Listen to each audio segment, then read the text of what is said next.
Extracting World of Warcraft skills in American comics. This video is purely for entertainment and does not infringe on copyrights or laws. The rights to the novel and image belong to the original author. We do not claim ownership. Don't like waiting and want to listen to this fanfic in full now?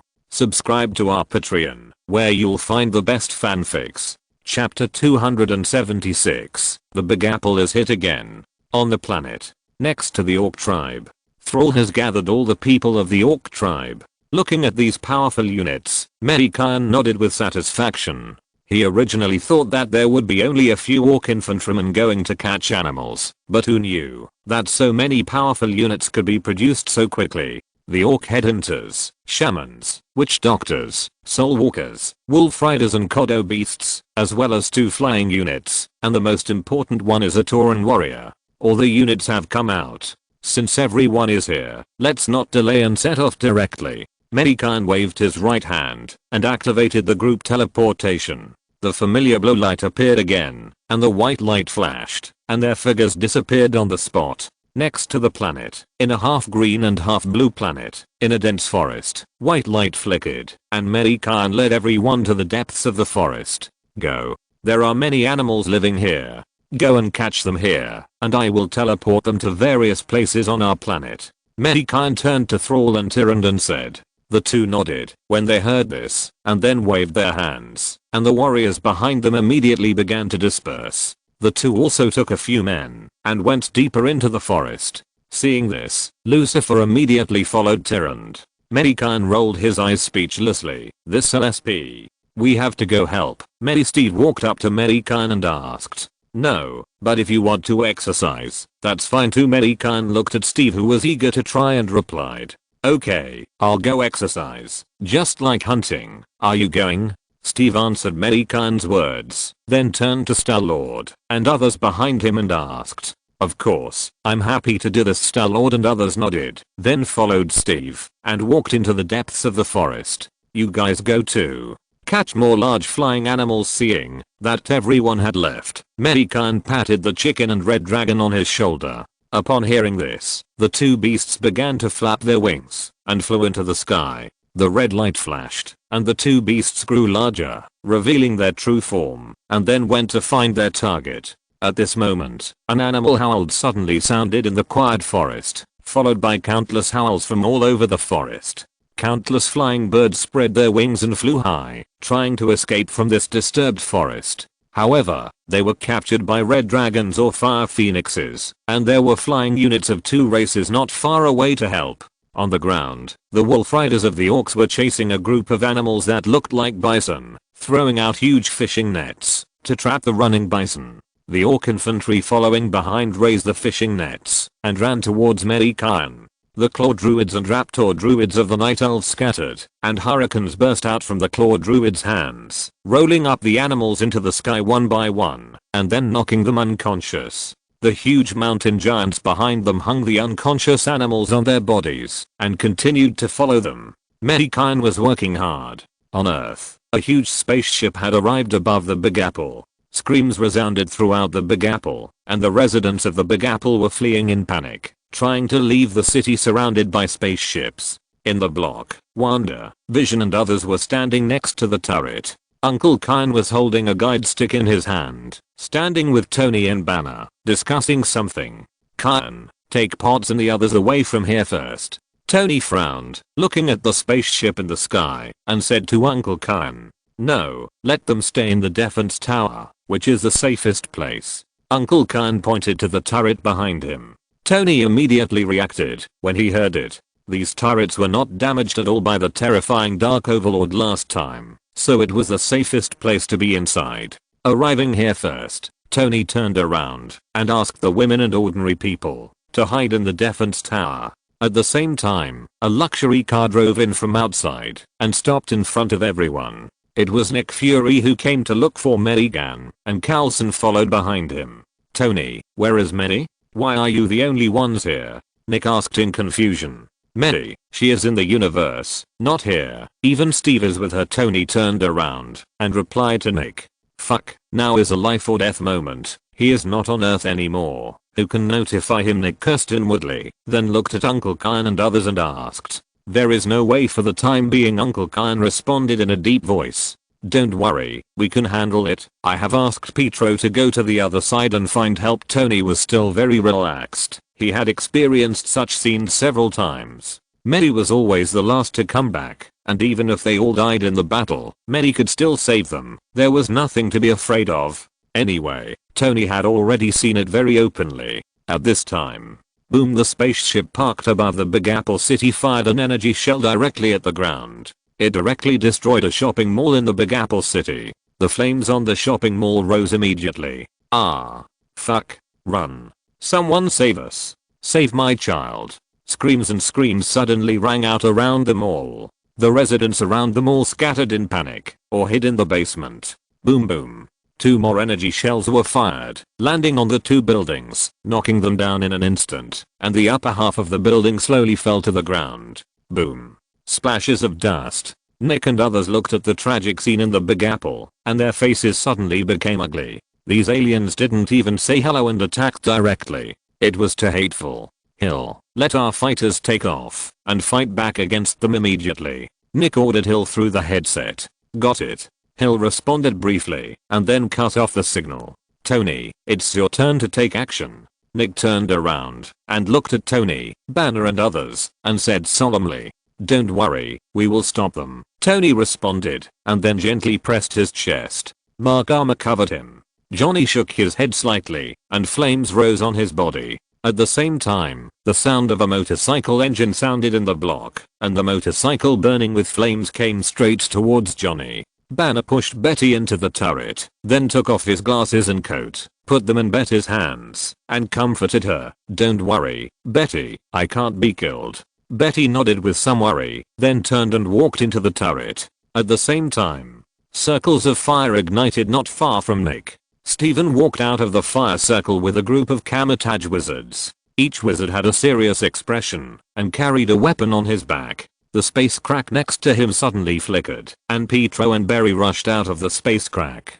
Behind them, Superman Clark, Wonder Woman Diana, Batman Bruce, Aquaman Arthur and Cyborg Victor all walked out of the space crack in uniforms, all with weapons in their hands. Chapter 277 The War Begins. In the half green and half blue planet, Mei Gan waved the staff in his hand from time to time, sending the animals sent by the elves and orc warriors back to his planet. A long cry came, and the fire phoenix grabbed a large bird and fell from the sky, throwing the bird not far in front of Mei Gan, and then soared into the sky again. Then, the red dragon was not willing to be left behind, and landed in front of Mei Gan with a large bird. Roar! The red dragon roared at Mei Gan, put down the fainted bird, and then flew into the sky again. The 2 guys started fighting openly and secretly again.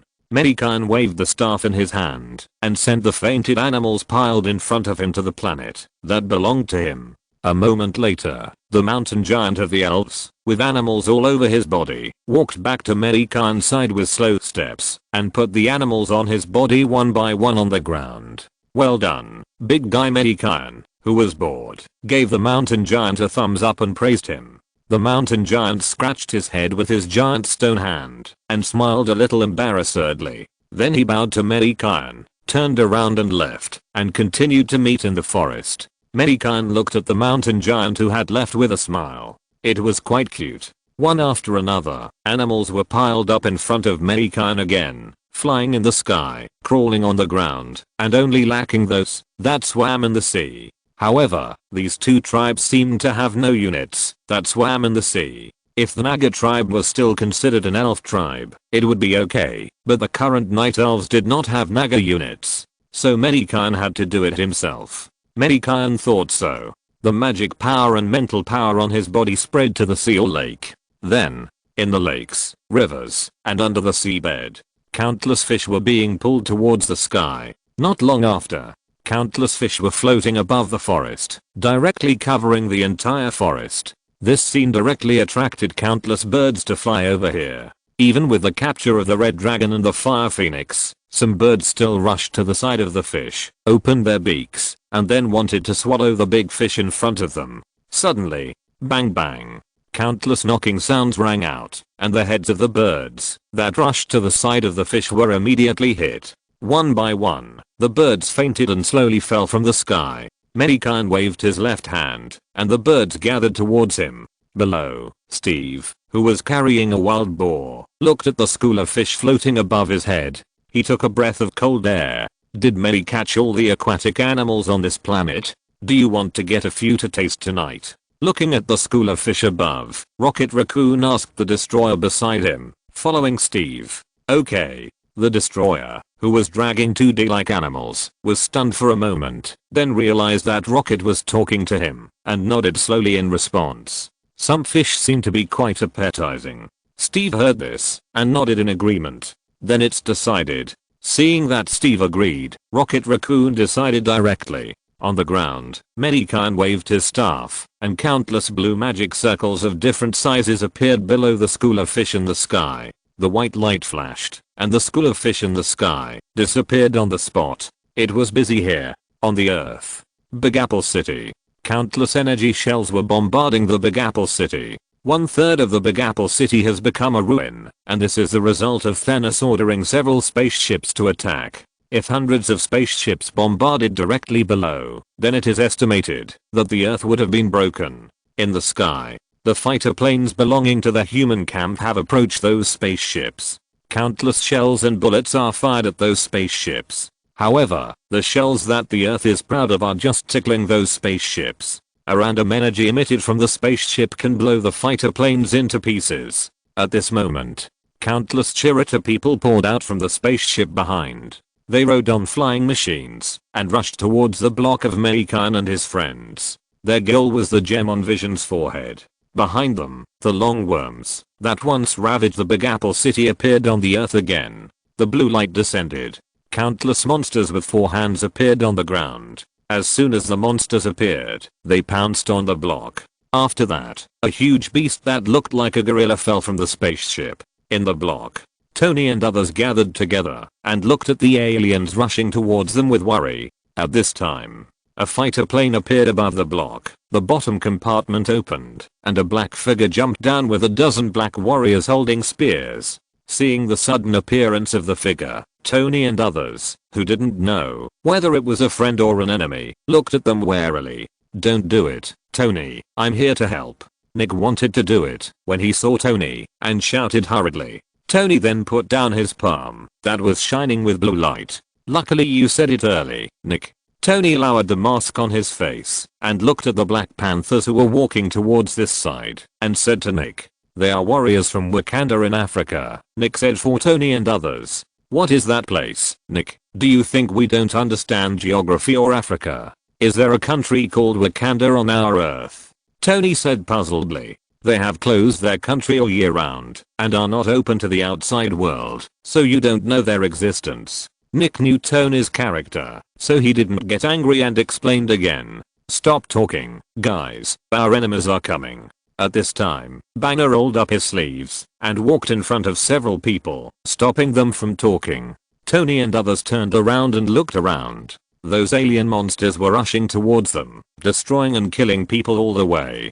So, are we the only ones to deal with them? Black Panther, who had just walked over, put away his hood, revealing his black skin, and asked Nick. Maybe. Before Nick finished speaking, 2 tiny figures rushed out of the underground sewer. Then they floated in front of Tony and others. Everyone was not an ordinary person, and they immediately noticed their presence and were about to take action.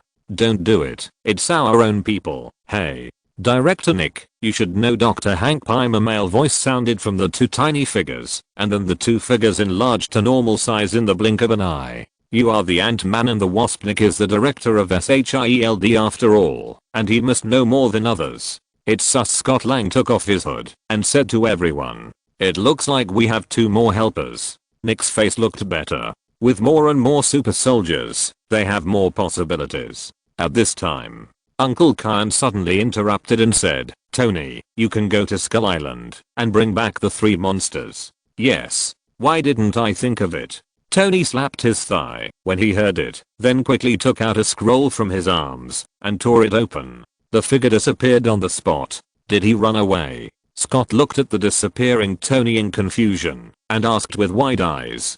Chapter 278 Stand Up 2. On Earth. Big Apple City block.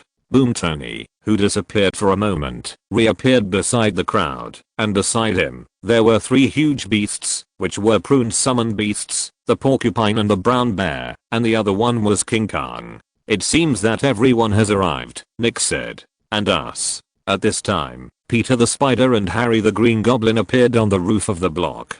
Peter, why didn't little Sissy come? Nick asked Peter. You know, little Sissy has the artifact given by Prune, and little Sissy standing can be ranked in the top 3 among this group of people. With her, the battle situation will be different. And maybe Mei has put some sensing magic on little Sissy. If little Sissy starts to fight, maybe Mei will know what's going on here. Little Sissy is taking the students of the school to the air raid shelter, and will come later. She is faster than us, Peter explained to Nick. Okay. Nick nodded. Well, Nick, you can give them the mission. I'll be on guard here. Uncle Kine turned to Nick and said. Okay. Nick was stunned for a moment, then he didn't refuse and said directly. Petro, Berry, you are the fastest, go and save as many people as you can. Tony, Natasha, Mr. Victor, Falcon, and our war machine. Those guys flying in the air are left to you. Nick first said to Petro and Tony and others.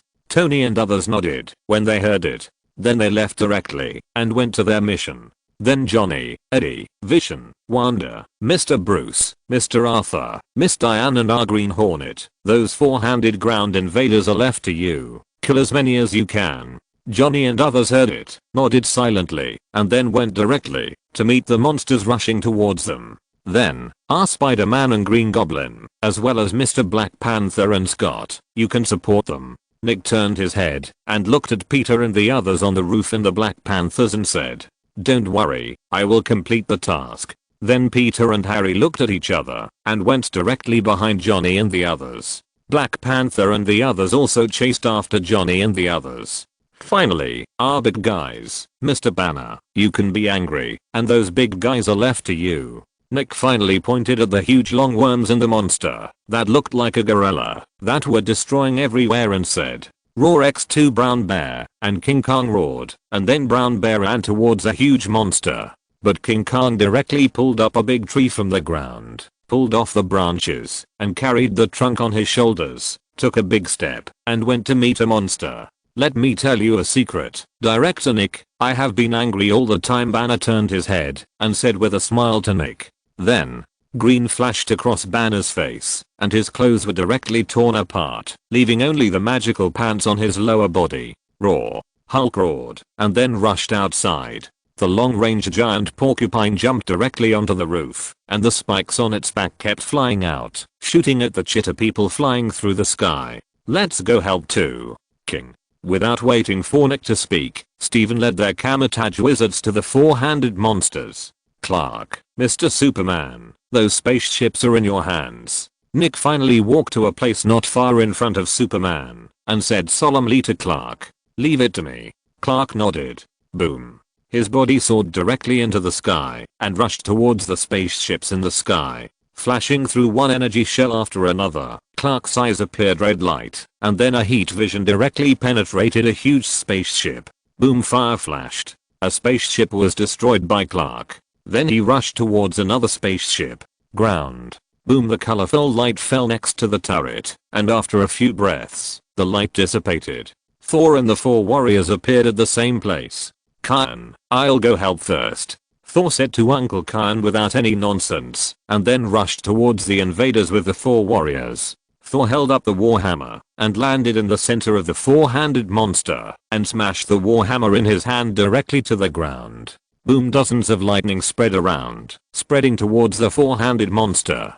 Crackle. One by one, the 4-handed monsters were split into charcoal. The war began. Just around the block, shells and energy lasers kept flashing, and high-rise buildings collapsed and destroyed. Houses were smashed into pieces or burned. Those roads built with cement or stone were smashed into potholes. On the battlefield, the huge brown bear kept flashing, and every time it appeared, a monster was beaten into pieces, and then flashed directly in front of the huge monster. Roar, the brown bear stood up, roared, and rushed directly towards the monster. The huge bear paw slammed down on the monster, and the huge force directly knocked the monster out more than 10 meters away. The four-handed monster behind him was crushed into a pulp, roar opening its huge mouth. The brown bear roared again, and the roar was full of disdain for the monster. On all fours, the brown bear continued to rush towards the monster. Heavy attack. The brown bear's two huge bear paws slapped the monster again, and this time,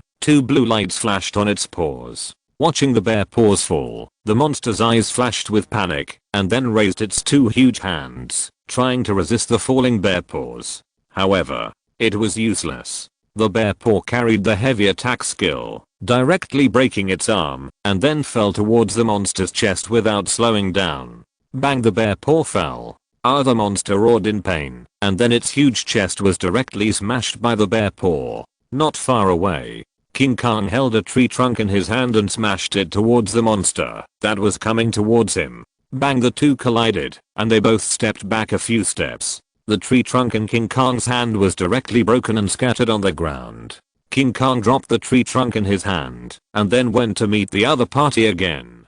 Bang bang bang, you punch, I punch. The sound of punches hitting flesh rang out between the two of them. King Kong and the monster were evenly matched. On a building, Hulk jumped from the ground to the top, then jumped up again, and fell on the passing steel worm. Bang, Hulk's huge power fell, and directly smashed the steel worm to the ground. Then Hulk punched the steel worm one by one. After a few punches, the steel worm was directly smashed into two by Hulk.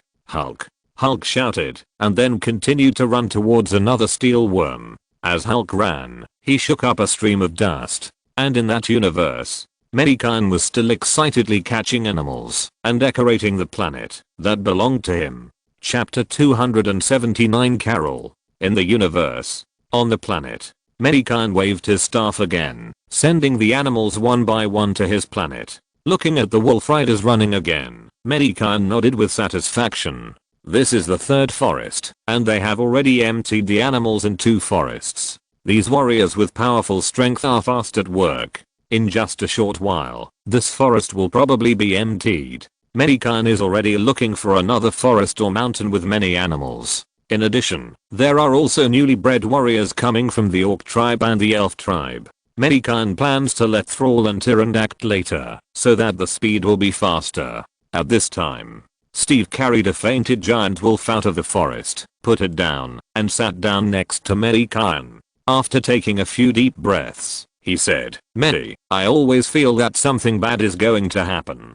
Can you help me see if I'm overthinking it?" "No need to look, you are just overthinking it. What else is happening now? You must be tired of catching animals. Take a break." Mei Gan said indifferently, "Maybe, but I won't be tired. I can do this kind of thing for a whole day." Steve stood up and answered. He pretended to be relaxed. Mei Gan shrugged. "Let's go. I'll look for it again. I have to say that some of the scenery here is still very beautiful, which makes people linger. It's still a special experience to appreciate it occasionally." Steve patted his most famous buttocks, and after speaking to Mei Gan, he walked directly into the forest. Suddenly, Mei Gan raised his eyebrows slightly and realized that among the elves, a chimera was finally born in the chimera's habitat. Mei Gan gently waved the staff in his hand. Then a two-headed chimera with purple, blue, and cyan wings appeared above Mei Gan's head. Mei Gan looked at the two-headed chimera above. It looked smaller than the red dragon, but still very large. The chimera flapped its wings and landed in front of Mei Gan. The two huge heads below rubbed Mei Gan's body as if it was acting like a spoiled child. Mei Gan touched one of the chimera's heads and said, "Go, big guy. Go catch some birds." Upon hearing this, one of the chimera's heads made a humming sound and then flapped its wings, and its huge figure flew into the sky. Earth. Over the Big Apple, Clark's figure shuttled between spaceships, and energy shells were bombarding his figure. His powerful strength attracted the attention of Thanos and others, and more spaceships were attacking him. At this time, many flying units rushed out of the spaceships and surrounded Clark. Countless shells and lasers swept towards Clark, making Clark exhausted. In a huge spaceship, Thanos was looking coldly at Clark, who was surrounded. Although Clark's fighting power caught his attention, he wanted to take action himself, but since the human wave tactics could hold Clark back, there was no need for him to take action. Thanos looked at the two giant beasts that were slaughtering his men like ants. Then he said to Audrey Moore behind him, "Take people to kill those two giant beasts." Audrey Moore nodded and turned to leave. At this moment, golden light emerged from the sky. Thanos looked up at the sky and then saw a golden figure passing through the two huge spaceships directly. The golden figure passed through the spaceships and then stopped in the sky. The golden light shone, and behind her were two spaceships that had exploded and ignited a fire. Clark, who was not far below, saw someone stealing his limelight, and he was immediately dissatisfied. Then a red light appeared in his eyes, and his figure turned around. In an instant, all the flying units around him were bombed into pieces. The golden figure in the sky was slightly stunned when she saw this, and then she rushed directly downwards. Boom! The golden figure landed directly next to the turret of the block. The powerful force directly smashed a hole in the road of the block, and spider web-like cracks spread to the door of the flower shop. Carol Neck hurriedly stepped forward and shouted with a look of surprise when he saw the figure. The moment he saw Carol, even this boiled egg with no expression on his face became a little excited. "I received your message and immediately jumped back on the spaceship. Nick, what is going on? Who is the enemy?" Looking at the Big Apple city that was being invaded, Carol asked in a low voice. "Alien invasion, as you can see. Don't say too much. Help." Carol Nick looked at the many superheroes who were struggling to support and then said to Carol. Carol felt that it was not the right time to talk, so she nodded and said to Nick, "I'll go help first, and we'll talk after we've dealt with the enemy." As soon as she finished speaking, a golden light appeared on her body, and then her figure soared into the sky and rushed towards the spaceships. Looking at Carol rushing towards the sky, Carlson looked down at the cracked road surface again, and immediately looked up again with some pity at Carol, who was rushing towards the spaceship. He knew that May hated others destroying buildings the most. Thor only printed a few marks on the ground at the beginning. It was said that he had to sell some treasures of Asgard to raise enough US dollars to repair the ground.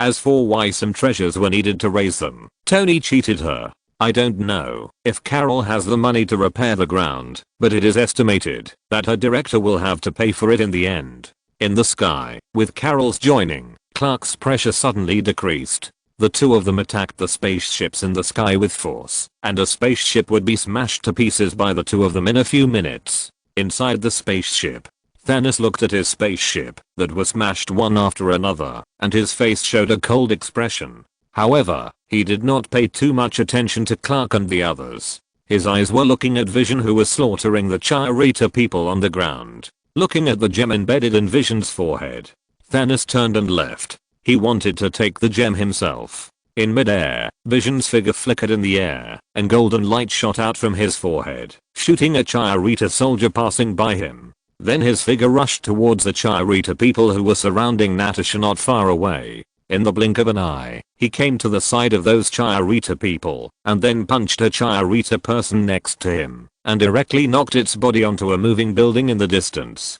Boom! The Charita soldier directly smashed several layers of stone walls before stopping, and then slid to the ground, without life. Vision did not stop, and a golden light shot out from his forehead again, shooting a Charita soldier who was about to attack Natasha into pieces. Vision moved sideways and hit back with his elbow. A four-handed monster that was about to fall from the roof was hit in the chest by Vision. Its chest quickly shrank. The body fell to the ground without any breath. At this moment, a figure fell from the sky. Chapter 280 Chaos. In the universe. Inside the planet, Mei Gan led the elves to a mountain range. Then he gave some instructions to Tyrant and others, and then his figure disappeared from the spot, and he was going to transfer the orcs to another place. Because of Tyrant's request, Mei Gan directly threw Lucifer to the orcs. If he continued like this, I guess he would be besieged by the elves. Although he is very powerful, if he really fights, I don't know if he will be beaten to death by the elves. You know, Maev's Shadow Song is about to come out, and the Tauren on the orc side are about to be bred. It took about half an hour. After all, when the Tree of Life and the Orc Hall were upgraded to level 2, Mei Gan had already begun to breed the second hero. As for why it was not the Druid Malfurion Stormridge and Illidan, Mei Gan didn't want to come to the elves every time to eat dog food. Yes, that's what he thought. Without Lucifer's harassment, Tyran relaxed completely and then started the task of catching animals again. In another mountain range on the planet, Mei Gan appeared with the orcs, and without Mei Gan's instructions, the orcs warriors began to scatter with a cry. After all, these animals were related to their food and clothing in the future. Rocket Raccoon and others, who were already exhausted, had already laid down under a big tree. After all, their physiques were not as good as those of the orcs warriors, so they could only rest for a while. Steve also sat with them. He was not so tired, but he could not catch many alone, so he did not go first. In a few hours, Mei Gan was ready to take Steve and others back to Earth. After all, they had been out for several days, and there were almost enough animals on the planet that belonged to him, although there were still a few. But they would reproduce.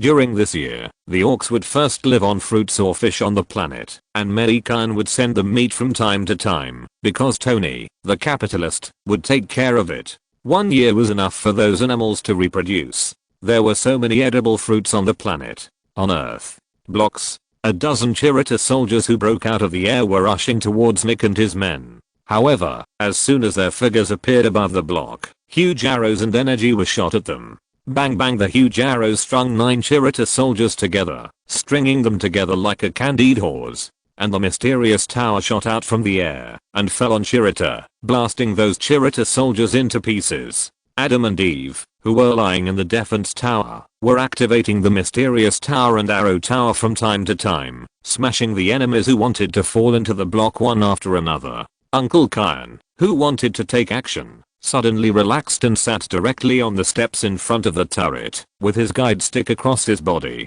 In the distance, Vision's figure was about to kill a Chirita soldier next to him. But he didn't expect that. A huge figure fell from the sky, holding a big knife like a helicopter propeller in his hand, and slashing towards his head. Vision's figure quickly moved to the side, and only then did he avoid the falling big knife. The figure fell directly to the ground, raising a cloud of dust. When the dust cleared, Vision and Natasha could see the appearance of the person who came. It was a figure dressed in purple, wearing golden armor, holding a golden sword in his right hand, and wearing a golden glove on his left hand. On the back of the glove, there were 2 gems, shining. Purple potato spirit. The moment he saw the person, Natasha couldn't help but utter a word. This was what he had heard from Mei Gan. The purple alien overlord.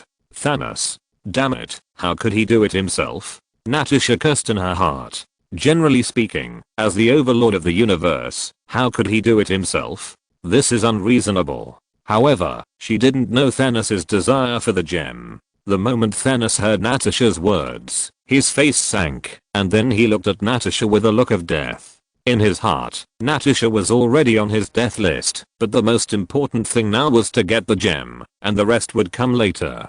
So, Thanos turned his attention to Vision. He raised his left hand, and then a black shockwave shot directly at Vision. Thanos didn't waste any words, and took action directly. Before Vision could react, he was hit by the black shockwave, and crashed into a building behind him. Bang, Vision's back directly knocked a hole in a wall. Bang, Thanos jumped up from the ground, and stepped on the ground to make a hole. His figure shot towards Vision like a cannonball. Vision was powerless to resist, and could only watch Thanos crash into him. Bang bang. Thanos stretched out his left hand with a golden glove, and grabbed Vision's neck. Then he continued to move forward. The 2 figures smashed several walls, and flew out from the other side of the building. Vision. On the ground, Wanda, who was entangled by a group of chitter and 4-handed monsters, saw Vision's danger and couldn't help but shout out in worry. Wanda was distracted by Vision, and then she was hit by a long stick, and her figure flew out like a ball. Bang, she fell to the ground, and her figure rolled on the ground.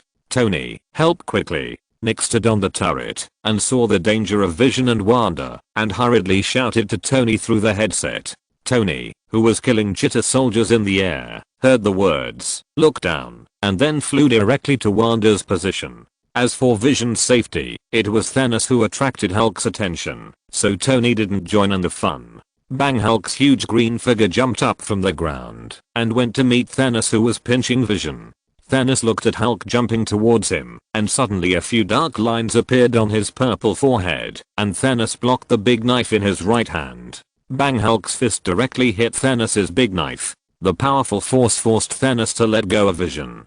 He could not exert any strength in the air, so he could only hold his sword with both hands. The two bodies were tightly entangled in the air, and then they attacked each other with punches. Every time the two fists were squeezed out, there would be a thunderous sound. After a bang, the two bodies fell to the ground, smashing a big pit in the flat ground. After a few bangs, Hulk's green figure flew out of the big pit and rolled to the ground. Then, Thanos stood up from the big pit, shook his dizzy head, and walked towards Hulk with his sword in his hand. He knew that, if he didn't get rid of this big green guy first, he would not be able to get the Mind Stone. Thanos twisted his neck and strode towards Hulk. Chapter 281 I'm not a bug. Earth.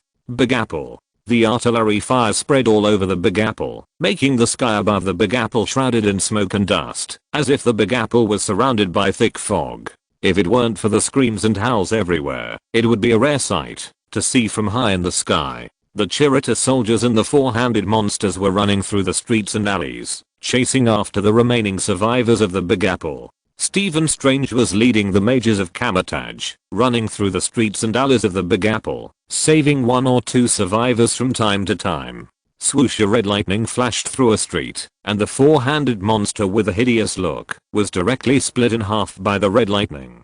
A woman in a short skirt, who had just been chased, saw the monster chasing her die. The look on her face finally relaxed. Ma'am, go to a refugee point ahead quickly. There are military guards there, and you will be safe. After Barry finished speaking, his figure flashed again, and ran to another place. Thank you, the woman said to the lightning ground that disappeared in front of her eyes. Then she ran in the direction that Barry pointed. It was not safe here now. On the street not far away, Pietro also saved a fat white man in a similar way. I don't know if Pietro's peach blossoms are not strong enough. Even the people he saved were men. No wonder Wanda was so worried about his single problem. AWW.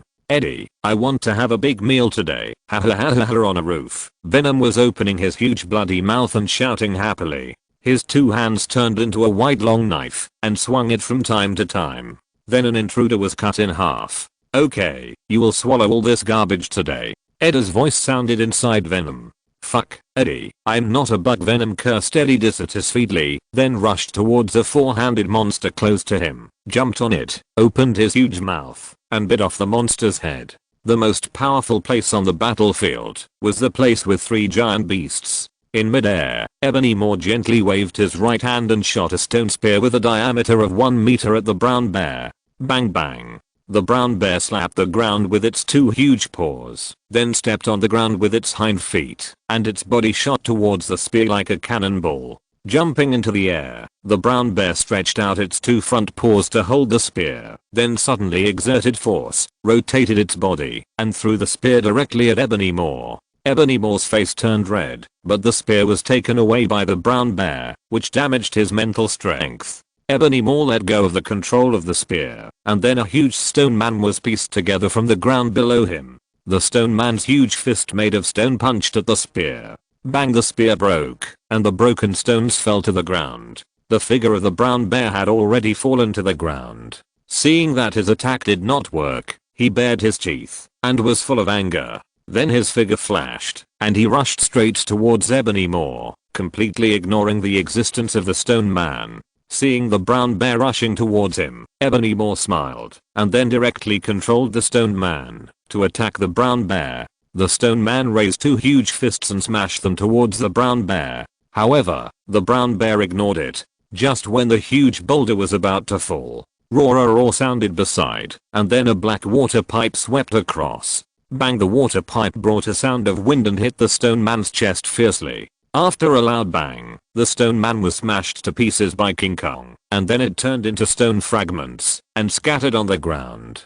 Ebony Moore, who was floating in the air and was delighted, suddenly groaned, and his spirit was damaged again. The brown bear had been hanging out with King Kong and Porcupine for so long. How could there be no tacit understanding? And he had already noticed that King Kong had solved a big guy. The brown bear was relieved to hand the stone man to King Kong. The porcupine was entangled with 4 or 5 huge monsters. Its figure was flexible and faster than those monsters. Although it could not kill those monsters directly, it could drag them there. The spikes on its back shot out and then grew again. This scene has appeared dozens of times. On the other side, Thanos was beating Hulk violently, and a straight punch hit Hulk in the face. With the blessing of the power gem, the powerful force directly made Hulk's head faint. Then, Thanos took advantage of Hulk's lack of consciousness and hit Hulk's chin again with an uppercut. Hulk's body was knocked to the ground by Thanos. His huge body fell to the ground, splashing a cloud of dust.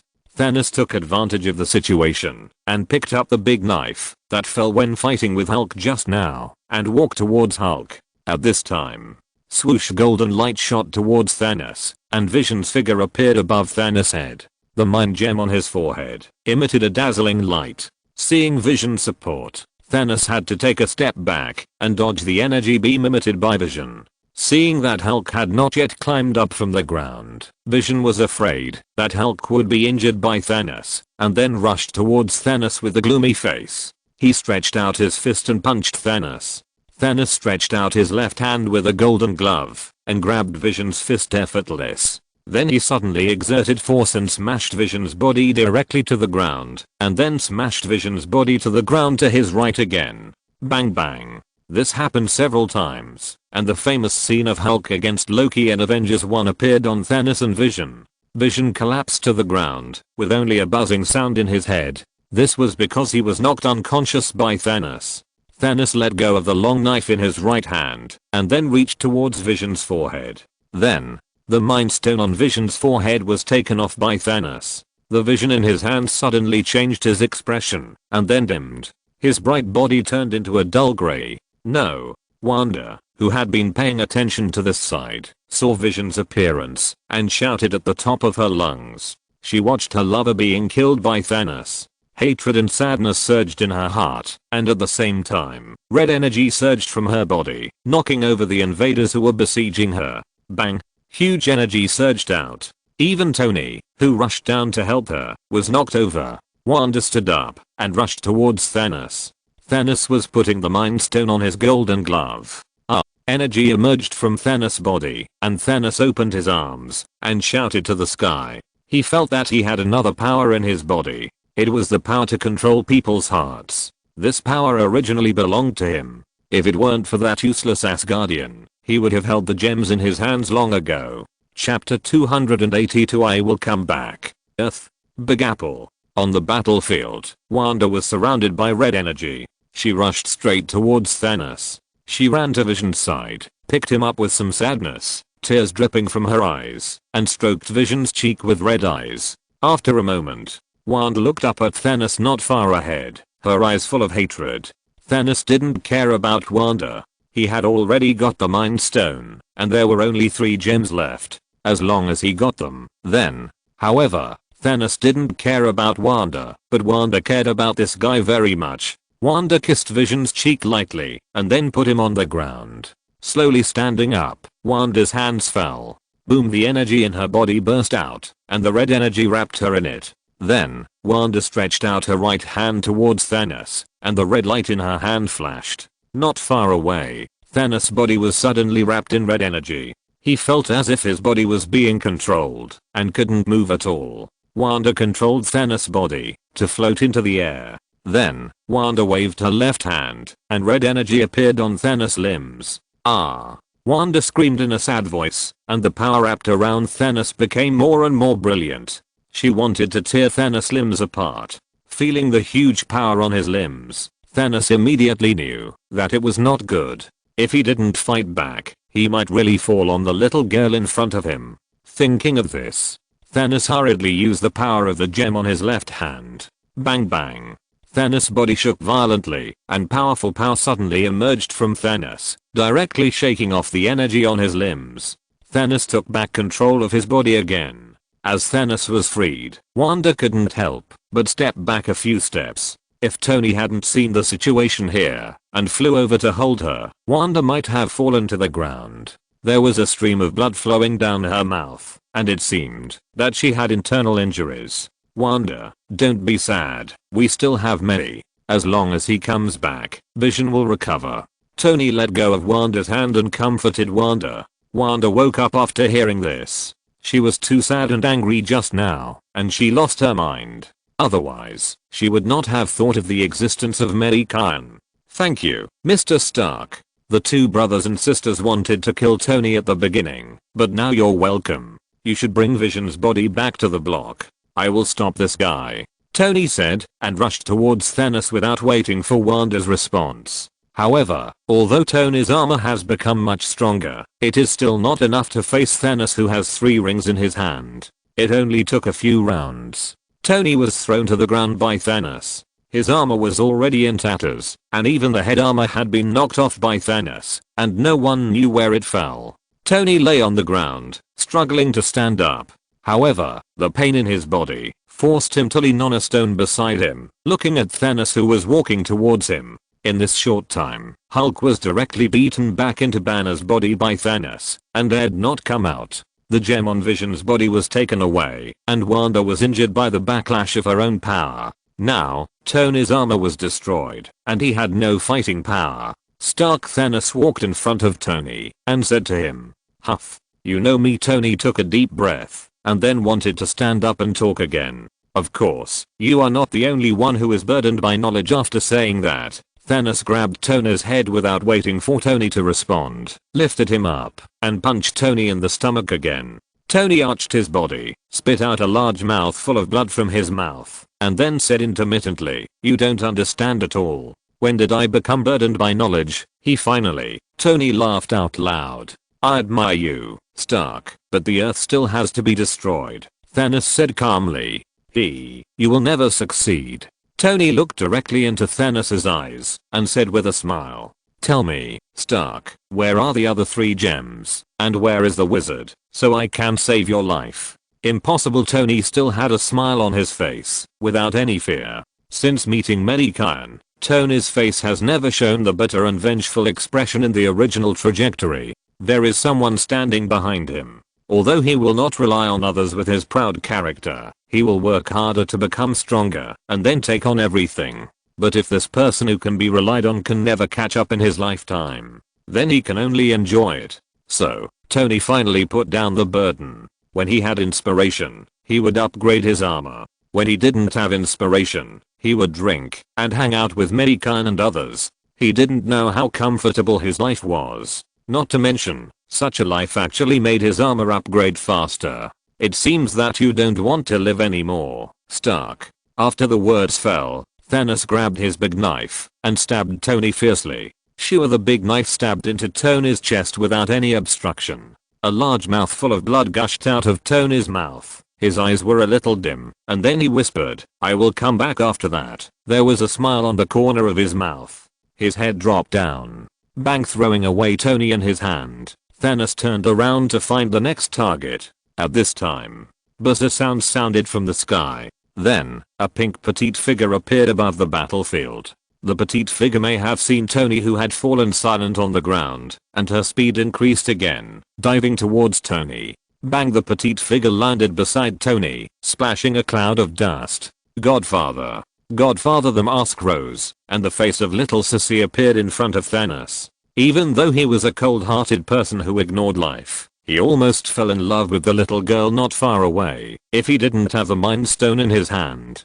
"Godfather, why did you die? Aren't you wasting my father's magic power?" After hearing this, the cold-hearted Thanos couldn't help but widen his eyes. The Godfather was dead, and this cute little girl actually said such a sentence from her mouth. No crying, no tears, and no sadness. What kind of father would teach such a daughter? Even the daughter he taught himself would not be so cold. It really opened his eyes. Humph. You, a purple potato spirit, actually killed my godfather and made him suffer so much. I want to let you taste such pain too. The little guy put Tony on the ground, then put his hands on his waist and shouted to Thanos, "Little friend, it seems that your relationship with your godfather is not very good.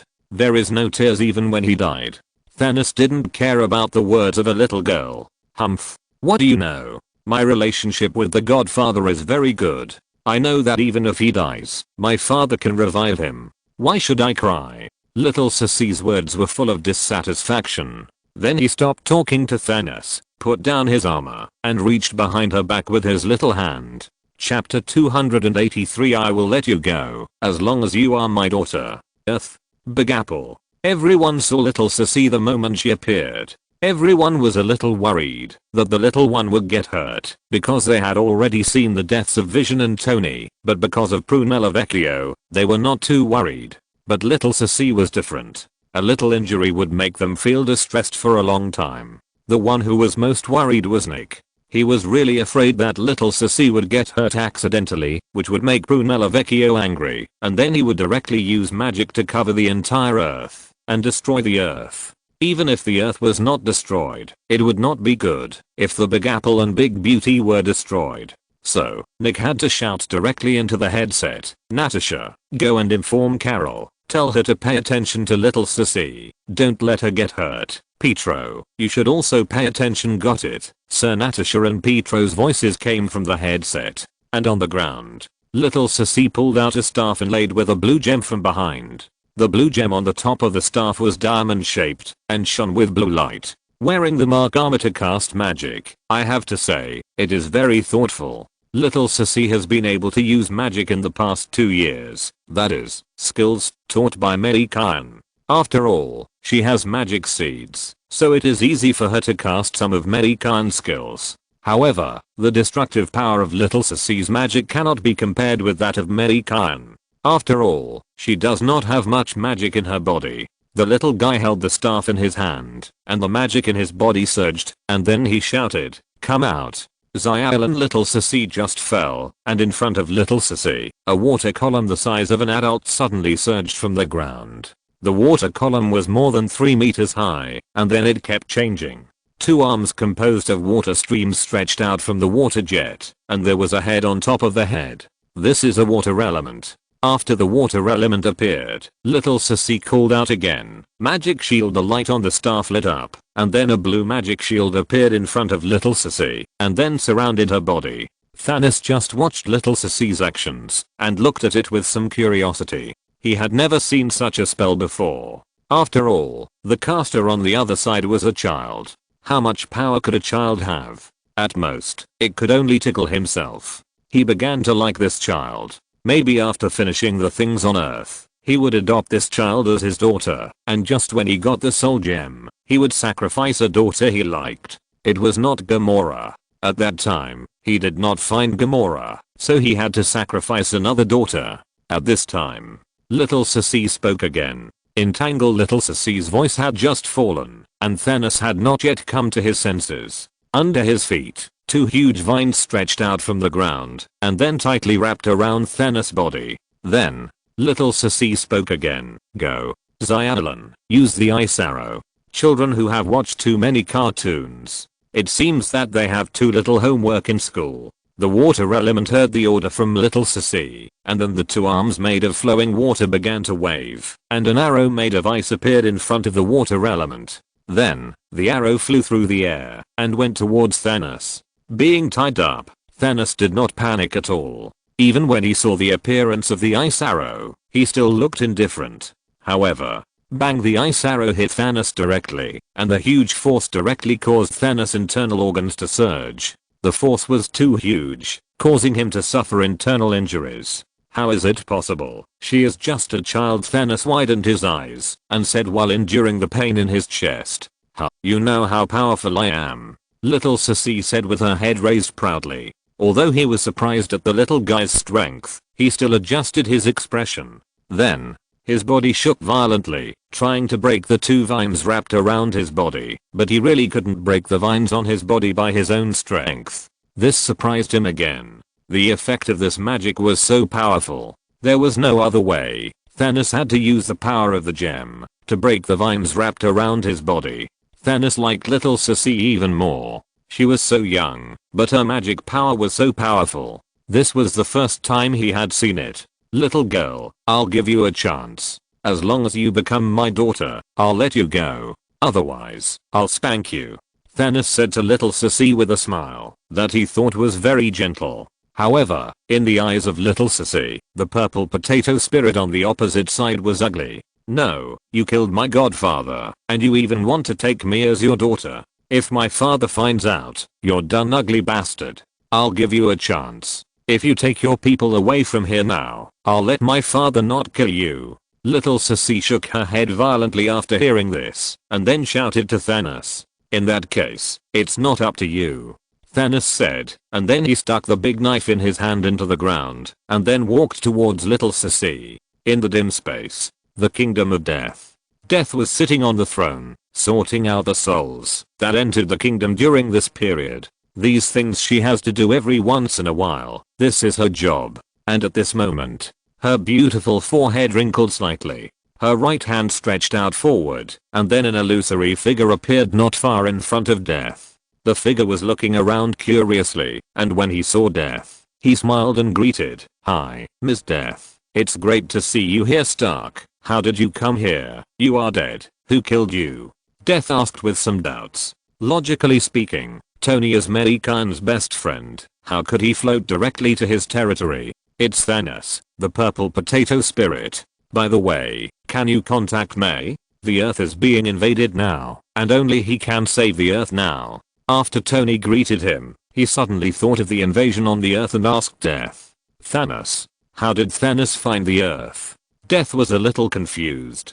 Because of the gems. 3 of the gems are in Mei's hands, so he went to the Earth. Tony explained to Death. That's no wonder. Death nodded and said. She has always known that Thanos is killing people to please her, and now there are 5 gems he wants to get, and he directly kills half of the people in the universe just to please her. This man is really stupid. I don't like him. Don't think about it, Miss Death. Can you contact Mei? Tony looked at Death in deep thought and hurriedly urged. Okay, don't urge me. I'll take you to find him now. Death was a little happy, so that I can find that man again. After thinking, Death stood up from the throne. Then he stretched out his slender fingers and slashed through the void in front of him. A space crack appeared in front of the 2 of them. Death stretched out his hand and waved at Tony's soul. Tony's soul quickly shrank and then became the size of a red date. Death held it in his hand. Then Death walked towards the space crack. If you're listening to this novel on a channel other than Fanfic World, it means they downloaded and uploaded it without effort. We cordially invite you to visit our channel, Mundo Fanfic Novelos. There you'll find the original version of this story and you can explore many other novels of various genres. We're waiting for you to immerse yourself in a world of incredible novels. Chapter 284. I was shot, Sister. Earth. The battlefield of the Big Apple. The gunfire and the battle continued. On the ground, Thanos walked towards the little guy, raising his left hand with a golden glove as he walked. A beam of energy blasted out from his palm and shot straight at the water element in front of him. The water element waved its 2 arms made of water flow forward, and a water shield formed by water flow appeared in front of it. Bang! The energy directly hit the water shield, causing it to explode directly, and the energy shot by Thanos also dissipated in the air. Countless water splashes fell to the ground, wetting the ground. Then they gathered from the ground to the water element again. Thanos saw this. He rushed directly towards the water element, stretched out his big gloved hand, and grabbed the water element's body. The water element, which could not be captured by physical attacks, was controlled by Thanos in this way. It was because of the 3 gems in his hand. After Thanos controlled the water element, he used both hands to pull the water element to both sides. Bang! The water element's body was torn apart by Thanos. It turned into water drops and fell to the ground. Ah, little blue. Little Sissy couldn't help but scream. Little girl, I'll give you another chance. Do you want to be my daughter? Thanos pulled a piece of rag from the ground, wiped the water drops on his body, and said to little Sissy again. You want to be my father, but you are not qualified. Humph. After saying that, little Sissy waved the blue staff in her hand again, and then said, Earth spikes. As soon as the voice fell, the staff in little Sissy's hand suddenly appeared with light, and then, the ground spikes rushed out from the ground, and the ground spikes spread directly to where Thanos stood. Thanos' expression moved, and then he dodged directly backwards. Although he dodged the attack of the ground spikes, he was almost attacked. The attack of the ground spikes was too fast. If it wasn't him who was attacked, anyone who came would be strung into a candied horse by the ground spikes. Of course, Thanos didn't know what a candied horse was. Although he was almost attacked, Thanos was not angry, but liked the little girl in front of him even more.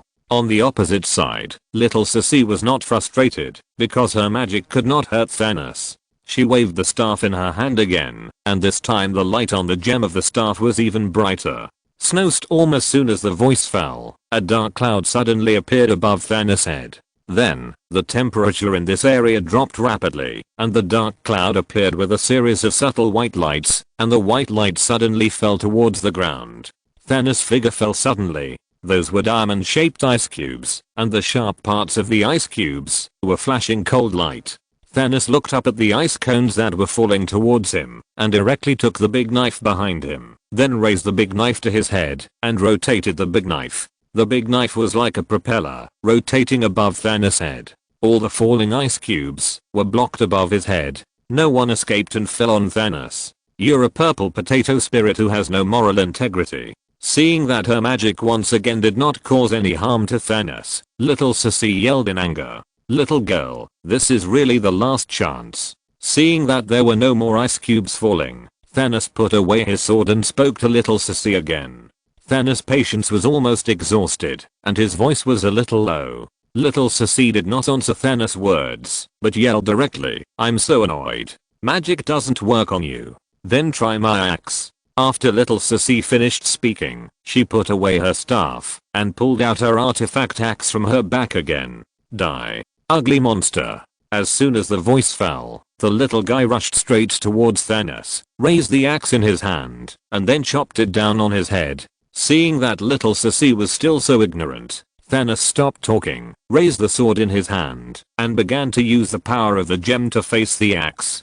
Dang, the two weapons intersected, making a deafening sound. Then, little Sissy's figure was like a cannonball, and was directly smashed away by Thanos' powerful force. The pink figure drew an arc, and fell to the distance. Bang, the powerful force directly made little Sissy smash a hole in the ground, splashing up dust. Little Sissy Natasha, who was flying to Carol, and always paying attention to the little girl, saw this and couldn't help but shouted worriedly.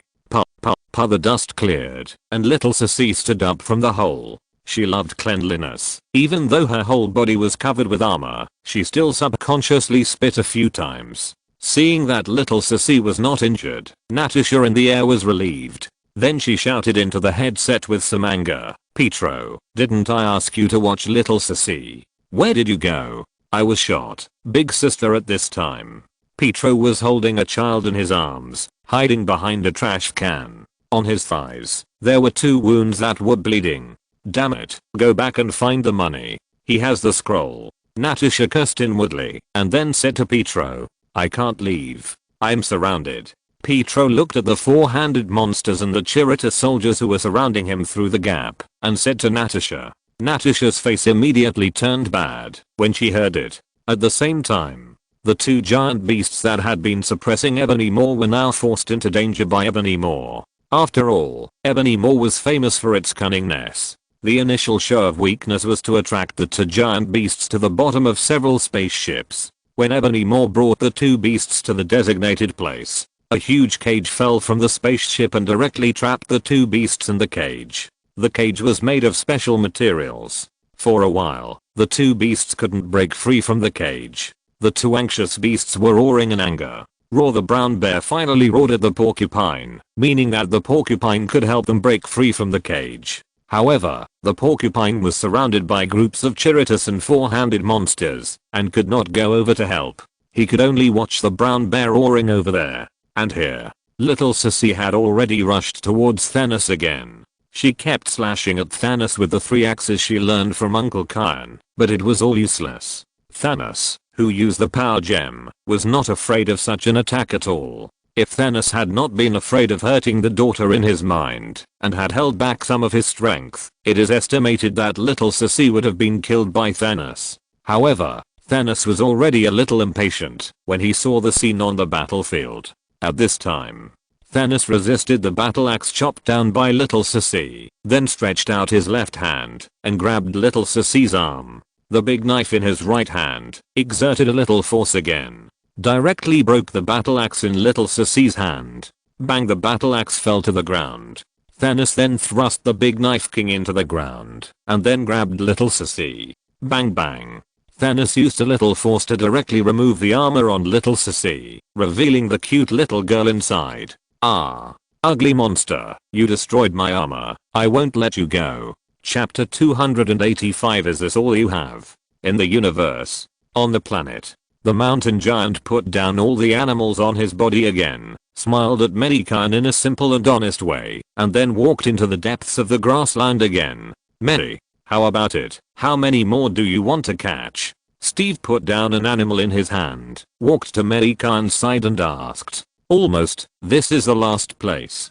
The animals on this planet have been caught. That's good. I just want to go back and take a shower now. It's not comfortable to be sweating all over, Steve said with a smile. Maybe Linda likes you like this, Mei Gan said jokingly. It's possible. Steve also laughed.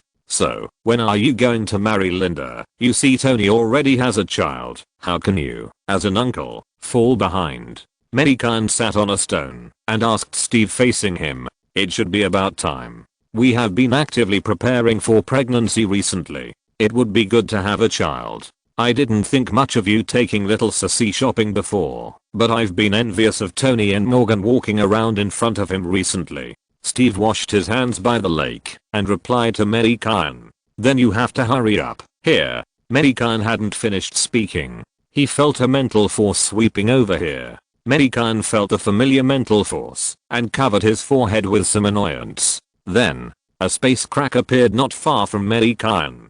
Death walked out of the crack in a cool outfit, and a pair of straight white long legs were shaking Mei Gan's eyes. How did you find this place? Mei Gan asked Death. Although it would be easy for him to avoid being detected by Death, just close a space. But she had found him, so Mei Gan didn't hide anymore. Mei, look at this. Death did not answer Mei Gan's words, but opened her palm directly and saw Tony's soul floating in the palm of Death. Mei Gan looked at it and frowned immediately. Steve next to him was even more shocked. How could Tony become like this? Tony, did something happen on Earth? Steve asked anxiously. Yes, Thanos is here. Mei, you should go back quickly. Tony said to Mei Gan. No wonder you died. It turned out that Thanos did it. Mei Gan suddenly realized.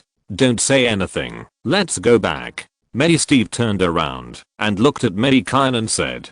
Okay. After that, Mei Gan waved his right hand towards Tony, and Tony's soul floated in front of Mei Gan, and he grabbed Tony's soul in his left hand. Then, the mental power gushed out directly, and his voice rang in the ears of the elves, beastmen and others. Everyone, the planet where I live is welcoming invaders. I need your help. Pick up your weapons and fight with me. In an instant, the people of the two tribes who were holding animals raised their heads, then discarded the animals in their hands, grabbed their weapons, and rushed towards Mei Gan without any fear. Roar among them, the beastmen were the most excited. Mei Gan glanced at Death not far away, and then said, open a space crack. Of course you can, Death said happily. This is the first time Mei Gan asked her to do something, and she must do it better. Let him see what I can do. Boom boom, it was like thunder, and on the grassland, the warriors of the two tribes were rushing towards Mei Gan. Soon, the tribesmen of the two tribes came behind Mei Gan, or flew in the air behind Mei Gan.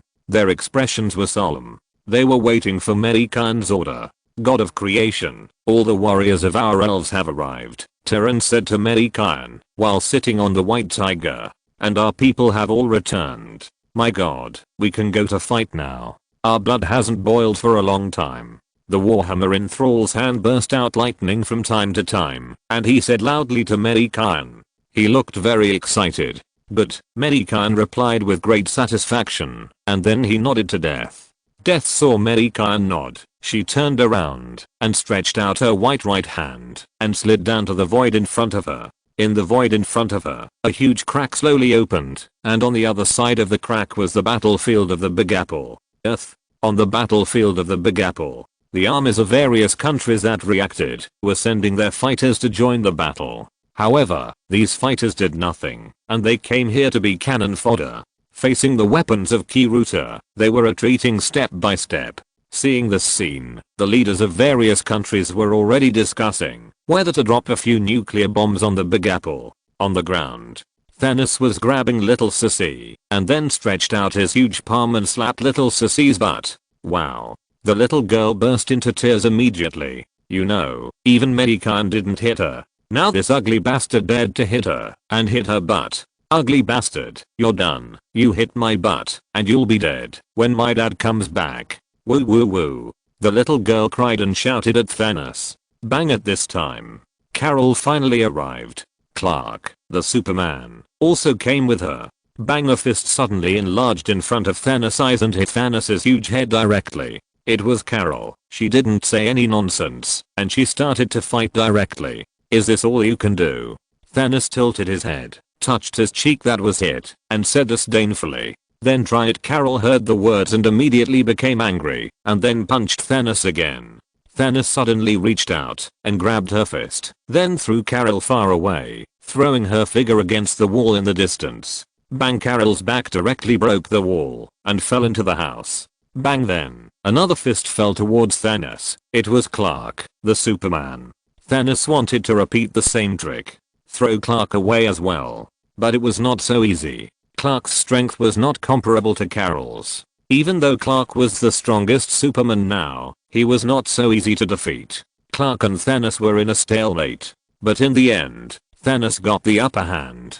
After all, he had the power gem of this universe, and Clark was not at his strongest. If Clark was allowed to bask in the sun for a few more years, it would be like beating Thanos' grandson. Thanos grabbed Clark and threw Clark to the side. Bang, Clark fell directly to the ground. Then, a black light flashed in Thanos' hand, and then a black energy hit Clark, blasting him several meters away. Thanos was not giving up yet. He put little Sissy down, took the big knife beside him, and rushed directly towards Clark. Thanos' big knife chopped down at Clark, but Clark reacted quickly and had already stood up.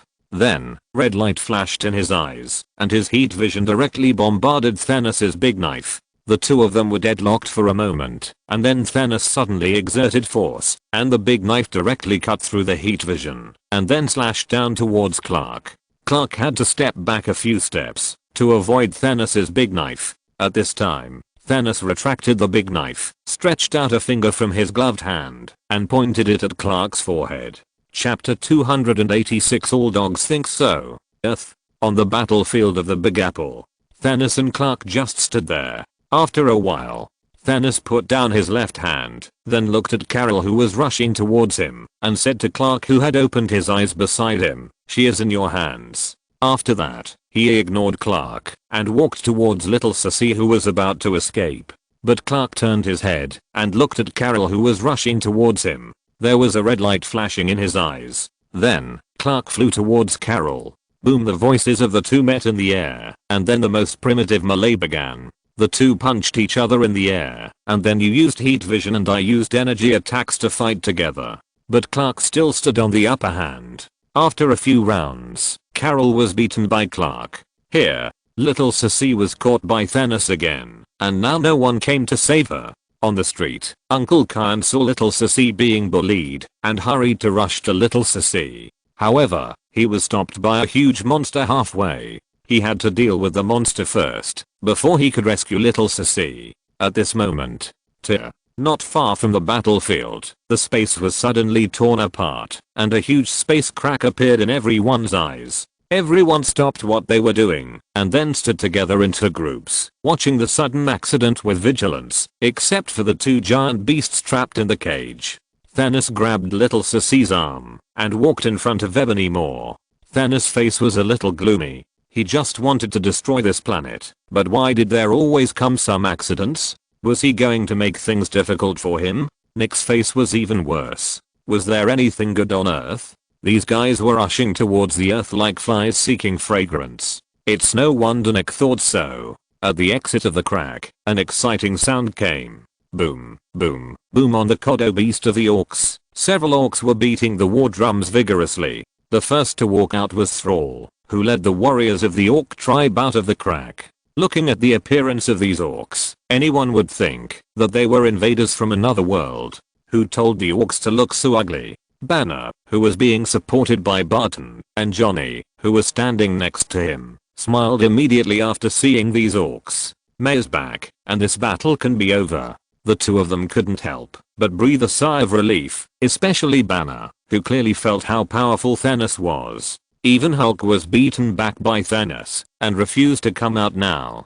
Fuck, how tempting is our world? Why are there always invaders? Nick, who had already walked to the side of the crowd, looked at the orc warriors who were still walking out one after another, cursed, and said in confusion, "Sir, can we still contact Mei? Only he can solve it now," Carlson said from behind. "I don't know what this guy's doing in the universe. He hasn't come back yet. If he doesn't come back, cute little Sissy will become someone else's captive." Nick complained with some dissatisfaction. "He should come back. Let's stop him first." Stephen Strange frowned and interrupted with a serious look at the orc warriors who walked out. At this time, all the orc warriors had walked out of the space crack. They stood neatly outside the crack. Their big eyes were looking at Thanos, Carol and others. Finally, their eyes all looked at the little Sissy held by Thanos. They felt the breath of dried plums on little Sissy, a very strong blood breath. "Raw Chief, that is the blood descendant of my god." A shaman priest walked to the side of Thrall and said with an anxious look on his face, the descendant of their god of creation was being held in the hands of a purple monster, which made the orcs feel violated. "Wait for the oracle of my god."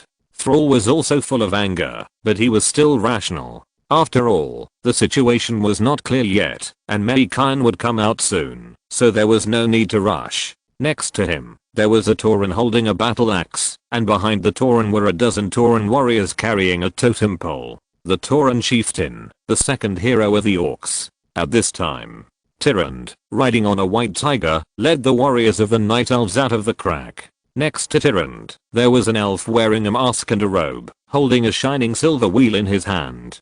That was the Watcher Mei of Shadow Song, another hero of the Shadow Elves. Thanos, Carol and others frowned even more when they saw that there were still troops coming out of the space crack. Now they can only see where these people came from and whether they are enemies or friends. If Thanos took a few gems now, he wouldn't have any worries. He could make them disappear with a snap of his fingers. However, he didn't know where the guy hiding the gems was hiding. It was really a headache. After a while, the warriors of the Night Elves, led by Tyrande, stood on the other side of the orcs, leaving a path for the space crack. A figure appeared in the space crack, and Mei Gan led Death and Steve, and others out of the space crack.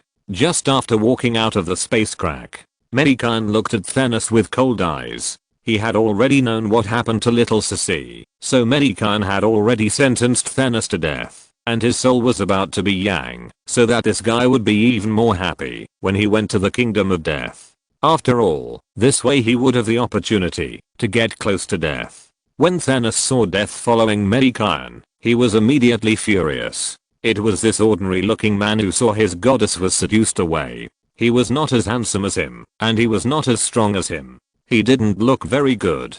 How could death fall for such a guy? It was unfair. If his goddess was seduced by a handsome or powerful man, Thanos would not be so angry. After all, it can be said that his goddess has a good eye. However, this ordinary guy must have used some conspiracy to deceive the goddess. Thanos comforted himself. All lickers think so. "Dad, come and save me. This ugly guy spanked my butt. Oh. It hurts so much." The moment she saw Mei Gan, Ziosuxi shouted. A few tears fell from her eyes. The aggrieved look immediately made Mei Gan feel distressed. When Thanos, who was holding Ziosuxi, heard this, he was furious. It turned out to be a man with a child. How badly the goddess was deceived. She must be very aggrieved and angry now. And the little girl in his hand who wanted to be recognized as his daughter turned out to be this guy's daughter. Is he going to be a receiver? But it doesn't matter, anyway, he has taken so many dishes. Not far away, Nick and the others breathed a sigh of relief when they saw the familiar Mei Gan and Steve. It seemed that these races were not here to invade, but to help. Otherwise Steve would not have followed Mei Gan so calmly. Chapter 287 This is not fair. Earth. Big Apple City battlefield. Mei Gan led Steve and others to the front, and the 4 heroes of the 2 tribes also walked behind Mei Gan. Thrall said to Mei Gan respectfully, "My god, is that your descendant? Do you want us to rescue the little goddess now? Let the warriors act. Leave all those ugly invaders here." Mei Gan pointed at Thanos and others, and said to Thrall, Tyrant and others, "I will obey your oracle, my god." For the 4 people responded to Mei Gan respectfully. Thrall raised his right hand holding the warhammer, and pointed the warhammer in the direction of Thanos and others. Roar boom, all the orc warriors roared, and then rushed towards Thanos and others. The orc wolf knight was the fastest, followed by the howling orc infantry behind him, and behind the infantry were troll headhunters holding spears. Several Kodo beasts ran on both sides, and the deafening drum sounded throughout the battlefield.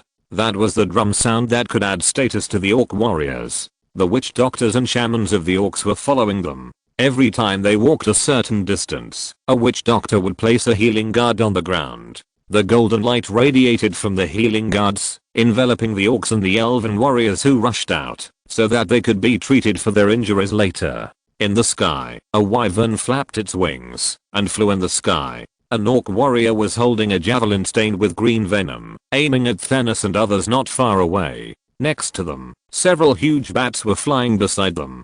On the bats sat a troll, holding a bottle of burning flames in his hand.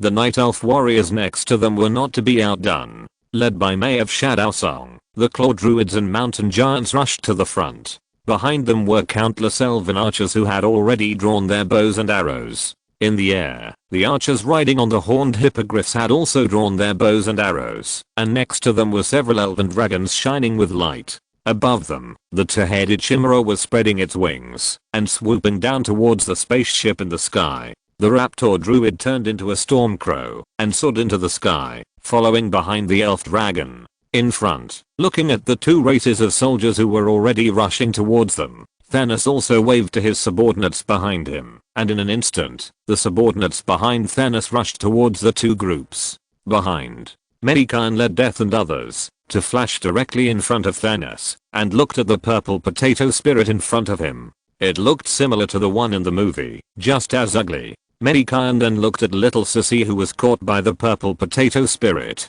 Then a cold light flashed in his eyes. "Thanos, let go of my daughter. I can still keep your body intact," Mei Gan said coldly. "Your daughter, she will be my daughter in the future, and you and your planet will become history later." Although Thanos was surprised at their speed, he was not panicked, but just replied to Mei Gan in a cold voice. "It seems that you are destined to fall here, Thanos," Mei Gan said, and then he ignored Thanos and turned to look at the tearful little Sissy. Then Mei Gan's hand moved slightly, and then a huge vine rushed out from the ground and directly entangled Thanos. Thanos was shocked. The magic of the little guy next to him just now was not so powerful, and the casting speed was not so fast. How could this ordinary looking guy in front of him be so fast? How could a man be so fast? Thanos didn't understand, but it didn't matter. He still had the gem. As long as he used the power of the gem, he could directly break free from this bondage. The thought flashed through his mind, and Thanos directly used the power of the power gem. However, it was useless. The vines wrapped around him were really like steel bars. If it wasn't steel bars, he could break them with one punch without using the power of the gem. However, the vines on his body did not move at all, but became tighter. Thanos began to panic. The use of the power gem didn't even break the vines on his body. Is this ordinary guy so powerful? But Mei Gan stretched out his hand to little Sissy, and little Sissy's small figure floated directly towards Mei Gan. Audrey Moore, who was standing next to Thanos, wanted to snatch little Sissy back, but after being looked at by Mei Gan's murderous eyes, he immediately shrank his neck and quickly put down his outstretched hand. After all, he had seen Mei Gan's killing of Black Dwarf and others. Mei Gan glared at him, and he felt a chill coming out from his back. "Dad, woo woo woo. That ugly guy wants to take me back to be his daughter. It's terrible. This person is so ugly, I don't want it." In addition, he also killed the Godfather. The Godfather died so tragically. "Go and revive him." Little Sissy threw herself into Mei Gan's arms and cried to Mei Gan. In the end, she didn't forget to ask Mei Gan to revive Tony. I know, don't cry, monster. Dad will avenge you later, and beat him up severely, Mei Gan comforted with some heartache. Then, he looked up again, and glared at Thanos fiercely. Yeah, Daddy is the best. After saying that, he kissed Mei Gan on the face. On the side, Steve was envious. It seems that he should discuss having a child with Linda as soon as possible. After Mei Gan comforted the little girl for a while, he handed little Sissy to Death's arms. Death happily took the little girl. Death really liked little Sissy. No one here didn't like the little girl. After all, her charm value was off the charts. The little girl didn't like Death very much. I guess she also knew that Death was here to steal her father. But in this situation, the little girl didn't say anything and just stayed quietly in Death's arms. At this time, Mei Gan turned his head to look at Audrey Moore, Thanos and other subordinates. Even a blind person could feel the murderous intent in their eyes. Thanos was still trying hard to break free from the magic that Mei Gan cast on him. However, it didn't work at all. Thanos knew that he would be on this backward planet this time. Unexpectedly, the supreme sorcerer of this planet was dead. Odin was gone, and there was still such a powerful wizard. Why is this happening? This is not fair at all. Go kill him. Finding himself in a dangerous situation, Thanos suddenly turned around and ordered Clark behind him. Clark was unlucky and was controlled again. Last time, he was controlled by Darkseid on their side, and this time, he was controlled by Thanos with the Mind Stone. No one else can do this. Clark heard Thanos' words and immediately rushed towards Mei Gan, but Mei Gan just raised his hand slightly, and in an instant, a vine wrapped around Clark, making him unable to move at all. Mei Gan ignored Clark's struggle, but stretched out his right hand, and a light flashed in his hand. A long knife appeared in Mei Gan's hand. Suddenly, Thanos and Audrey Moore were stunned. A wizard took out a long knife. I'm afraid he was going to chop them into meat paste with the knife. No longer paying attention to Thanos and others, Mei Gan held the long knife in his right hand and slid it gently towards Audrey Moore. Suddenly, a silver-white blade light slashed towards Audrey Moore. Seeing Mei Gan's long sword slashing down at him, Audrey Moore wanted to fight back and dodge, but it was useless. His body couldn't move at all, so he had to stay where he was. He immediately realized that he was being targeted by the murderous aura of the opposing mage. Audrey Moore was horrified, and fear flashed in his eyes. Unable to make any movements, he could only watch the blade light descend on him. Swish boom, the blade light flashed. Audrey Moore, who was spared by Mei Gan last time, disappeared on the spot and turned into ashes. The blade light passed through Audrey Moore's body and landed directly on a building opposite. Suddenly, the building was cut in half. It slowly fell to the ground. Chapter 288, a familiar breath. On the battlefield of Big Apple City, the orc warriors were rushing towards the four-handed monsters on the ground. The wolf riders waved their long swords and chopped down the monsters fiercely. Few of the monster heads were chopped off by the wolf riders' long swords and flew into the air. Behind the wolf riders, the orc infantrymen held battle axes in their hands and rushed towards the ugly monsters. They stepped on the ground with their right feet and jumped up one after another. They raised their battle axes to their heads and chopped down at the monsters. The short-handled battle axes that looked worn out were extremely sharp. They directly cut through the monsters and instantly split them in half. Raw, the monsters below were split in half. The orc infantrymen held battle axes in their hands and roared to the sky. Then they rushed towards the monsters again. Behind them, the troll hunters were throwing at the Kirita soldiers in the sky. With the sound of wind, one by one, the Kirita soldiers fell from the sky with a spear stuck in their chests. The flying machines under them were unmanned and fell directly to the ground or crashed into the houses that had not collapsed yet. A raging fire was ignited. Explosions sounded on the battlefield.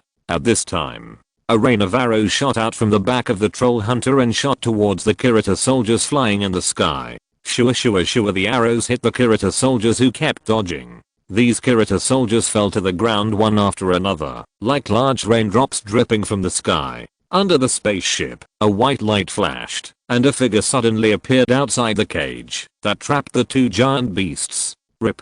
The silver wheel in his hand passed over the cage, and the cage that trapped the two beasts seemed vulnerable under the cutting of the silver wheel. It was like cutting white paper, cutting the cage open.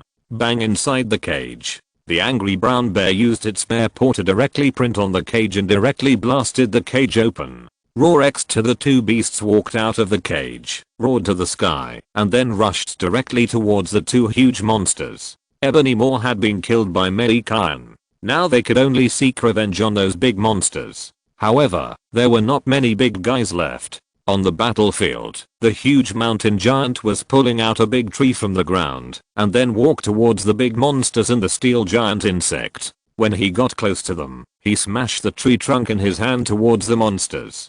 The powerful force directly smashed the monsters several meters away. The mountain giant did not stop and approached them again, just like beating his son, smashing the tree trunk again, and soon smashed the tree trunk, and then raised their hard fists and smashed it on the monsters. In a few minutes, a huge monster was smashed into pieces of meat. There are also minotaurs of orcs like this. In the sky, the giant claws of the two-headed chimera under him tore open the outer cover of the spacecraft, and then a mouthful of thick phlegm was spit into the spacecraft. Suddenly, a large hole was corroded in the spaceship. Next to it, a raptor druid transformed into a storm crow flew in from the hole, then changed back to human form, and went to the interior of the spaceship. Beside them, there was an elf dragon accompanying them. Not long after, a rumbling explosion sounded inside the spaceship. Then, the spaceship was seen to be directly shattered. Storm crows and fairy dragons flew out of the spaceship one by one. The fragments of the spaceship scattered to the ground. On the other side, Mei Gan looked at Clark, moved his left hand slightly, and then a purple light fell on Clark. There was subtle lightning on Clark's body, and lightning quickly wandered on Clark's body. In the blink of an eye, the red light in Clark's pupils began to dissipate, and he woke up directly. "Mei, what's this?" Looking at the vines wrapped around him, Clark said with some confusion. Clark, you are controlled again." Just now Aquamanatha, who had already walked over, looked at Clark and said, "Ah." Clark was stunned when he heard this, and then looked at everyone with some embarrassment. After all, being controlled by others twice in a row, no matter how thick-skinned he was, he would feel embarrassed. Mei Gan saw that Clark had recovered, so he waved his hand to take back the vines tied to him. Clark looked at the vines that had left his body and breathed a sigh of relief. He had just tried, but even his strength could not break free from the vines tied to his body. It was really scary. With these vines on his body, he always felt uncomfortable. Clark glanced at Thanos beside him. This guy should be feeling bad. Bye. Thanos. Mei Gan looked at the invaders who had been suppressed and unable to fight back, turned around and looked at Thanos and said softly, "Wait, I can." Thanos wanted to say something, but Mei Gan ignored Thanos' words. The long sword in his hand slashed directly at Thanos. Sure, the white blade light emerged and slashed towards Thanos. Finally, panic appeared in Thanos' eyes. Who could have thought that he, a lord of the universe, who had dominated the universe for so many years, would fall on this backward planet? This is really ironic. Mei Gan used a little more strength in this attack, unlike the way he just killed Audrey Moore, who only used a little strength. The blade slashed straight at Thanos.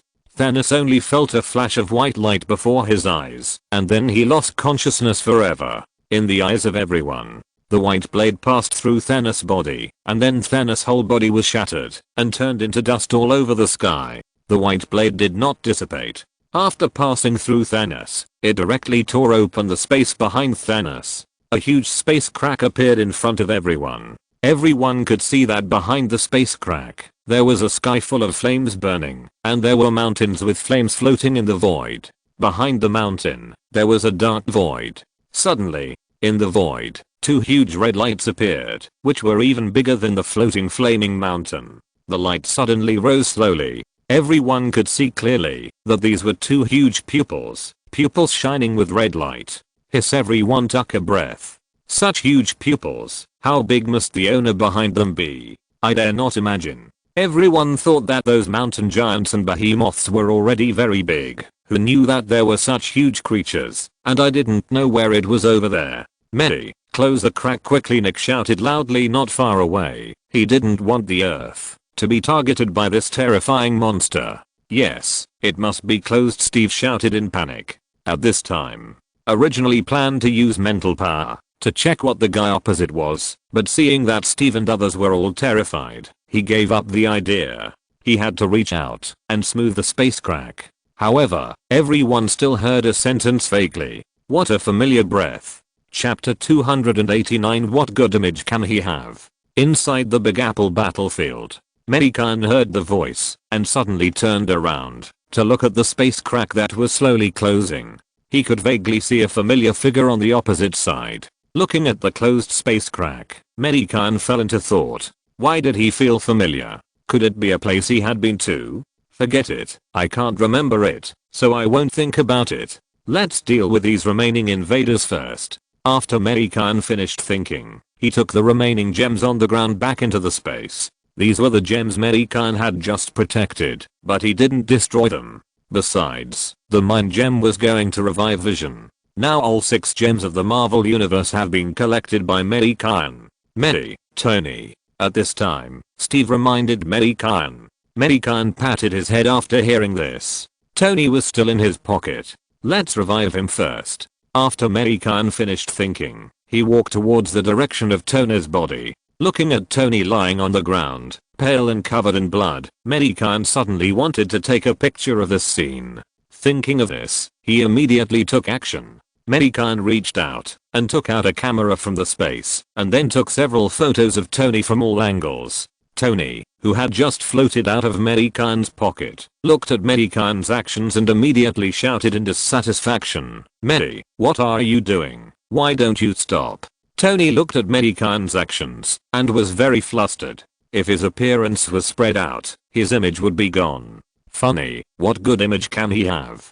Tony, don't you think your image is worth keeping? When the time comes, upload it to the internet. Let those people see their Iron Man who died to protect them, and then you will be a national idol. Mei Gan stopped taking pictures and looked at Tony's soul and said, "Don't, I'm already a national idol now, and I don't need them to worship me anymore. You'd better delete the photos quickly." If he wasn't in a soul state now, Tony would be sweating profusely. How could a proud person like him let his embarrassing photos spread out? That would make him flee the earth directly, then hide in the planet that Mei just seized, where no one knows.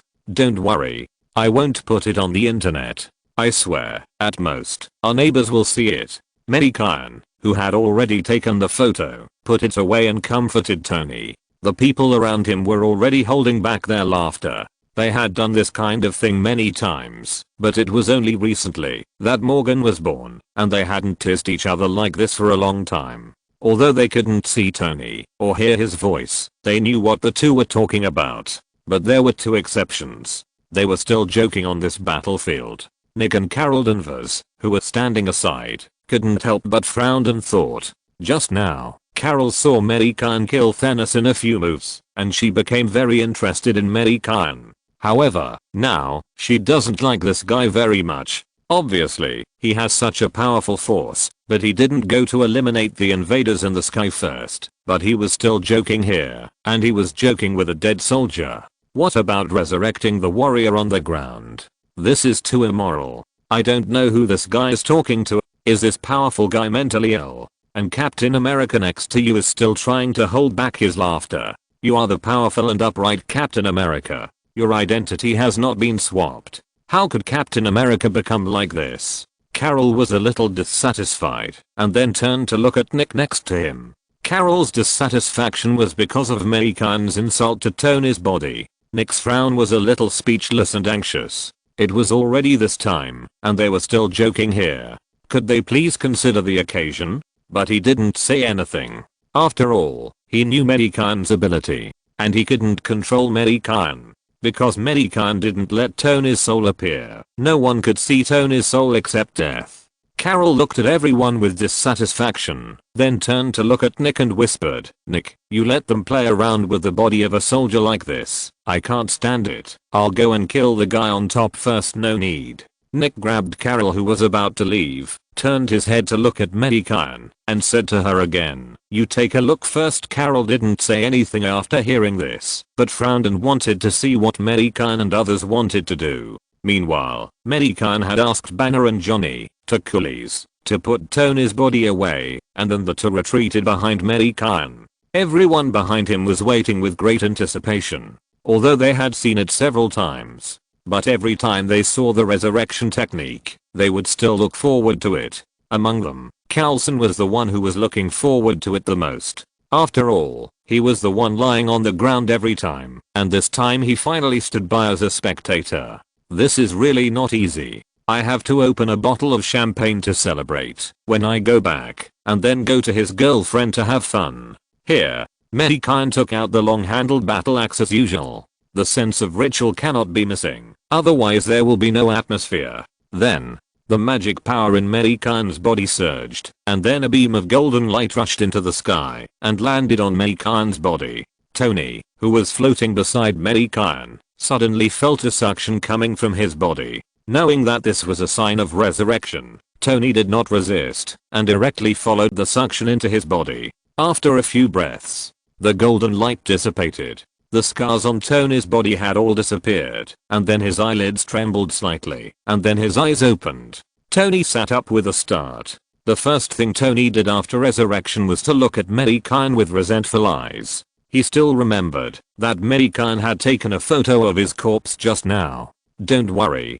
Don't look at me like that. I swear not to upload your photos to the internet. Mei Gan pulled Tony up, then patted his shoulder to comfort him. Not far away, looking at Tony who stood up, Carol widened his eyes, and then couldn't help but swear, "What fake?" After being stunned for a moment, Carol turned to look at Nick Fury, swallowed his saliva and said, "So, you know he can resurrect this warrior. Who is he, Nick?" Of course, Carlson has been resurrected twice. Nick first pointed at Carlson behind him and said to Carol, and then answered again, "I don't know who he is. I have inquired about it, but he seems to have appeared out of thin air. Although I don't know who he is, I just need to know that he is an earthling now. Okay, it seems that this earth needs me from time to time. The earth already has so many powerful forces." Carol first looked at Carlson in surprise. This look made Carlson very uncomfortable. "Why do you look down on those who have been resurrected twice?" Then he said a little frustrated, "No. You are still the strongest warrior on our earth, and Mei is the last shield of our earth." Chapter 290 Meteor Shower. On the battlefield in the Big Apple, Mei Gan resurrected Tony, and then he was ready to kill the remaining invaders. At this time, Wanda walked to Mei Gan holding Vision, and looked at Mei Gan with expectation. Mei Gan had no choice but to resurrect Vision first. But he didn't have to deal with the remaining invaders. "Tyrant, the stars are coming." Mei Gan first asked Wanda to put Vision on the ground, and then he turned and shouted to Tyrant who was about to kill a Chirita. Tyrant over there heard the words and immediately reacted, and then nodded. "No nonsense." Tyrant put down the bow and arrow in his hand. "Summon a few huntresses and claw druids to protect himself. The fall of the stars can be easily interrupted. With a few men guarding, there is no need to worry about being interrupted." After a few huntresses and claw druids guarded by his side, Tyrant gently waved his left hand. Suddenly, the sky suddenly darkened, as if night had fallen. A bright light suddenly appeared in the dark sky. It was a crescent moon hanging above Tyrant's head. The crescent moon cast a white light, covering Tyrant. Then, everyone present found that there were dots of light in the sky. Everyone looked up and found that in the sky, there were flames with red tails falling towards the ground. The starlight was like a meteor shower, falling towards the world. Everyone was stunned. Such a beautiful scene, except for Tony and others. They had never seen it before. The more beautiful things are, the more dangerous they are. In the blink of an eye, the starlight had reached the sky above everyone's head, and the target of the flames was the invaders. Dense flames fell. In an instant, countless monsters were hit by the falling starlight, and were instantly burned to ashes. The monsters and Chirita soldiers disappeared before they could say a word. The same was true for the spaceships parked in the sky. Boom, boom, boom. The sound of falling starlight resounded throughout the Big Apple. One spaceship after another was hit by the starlight and shattered directly.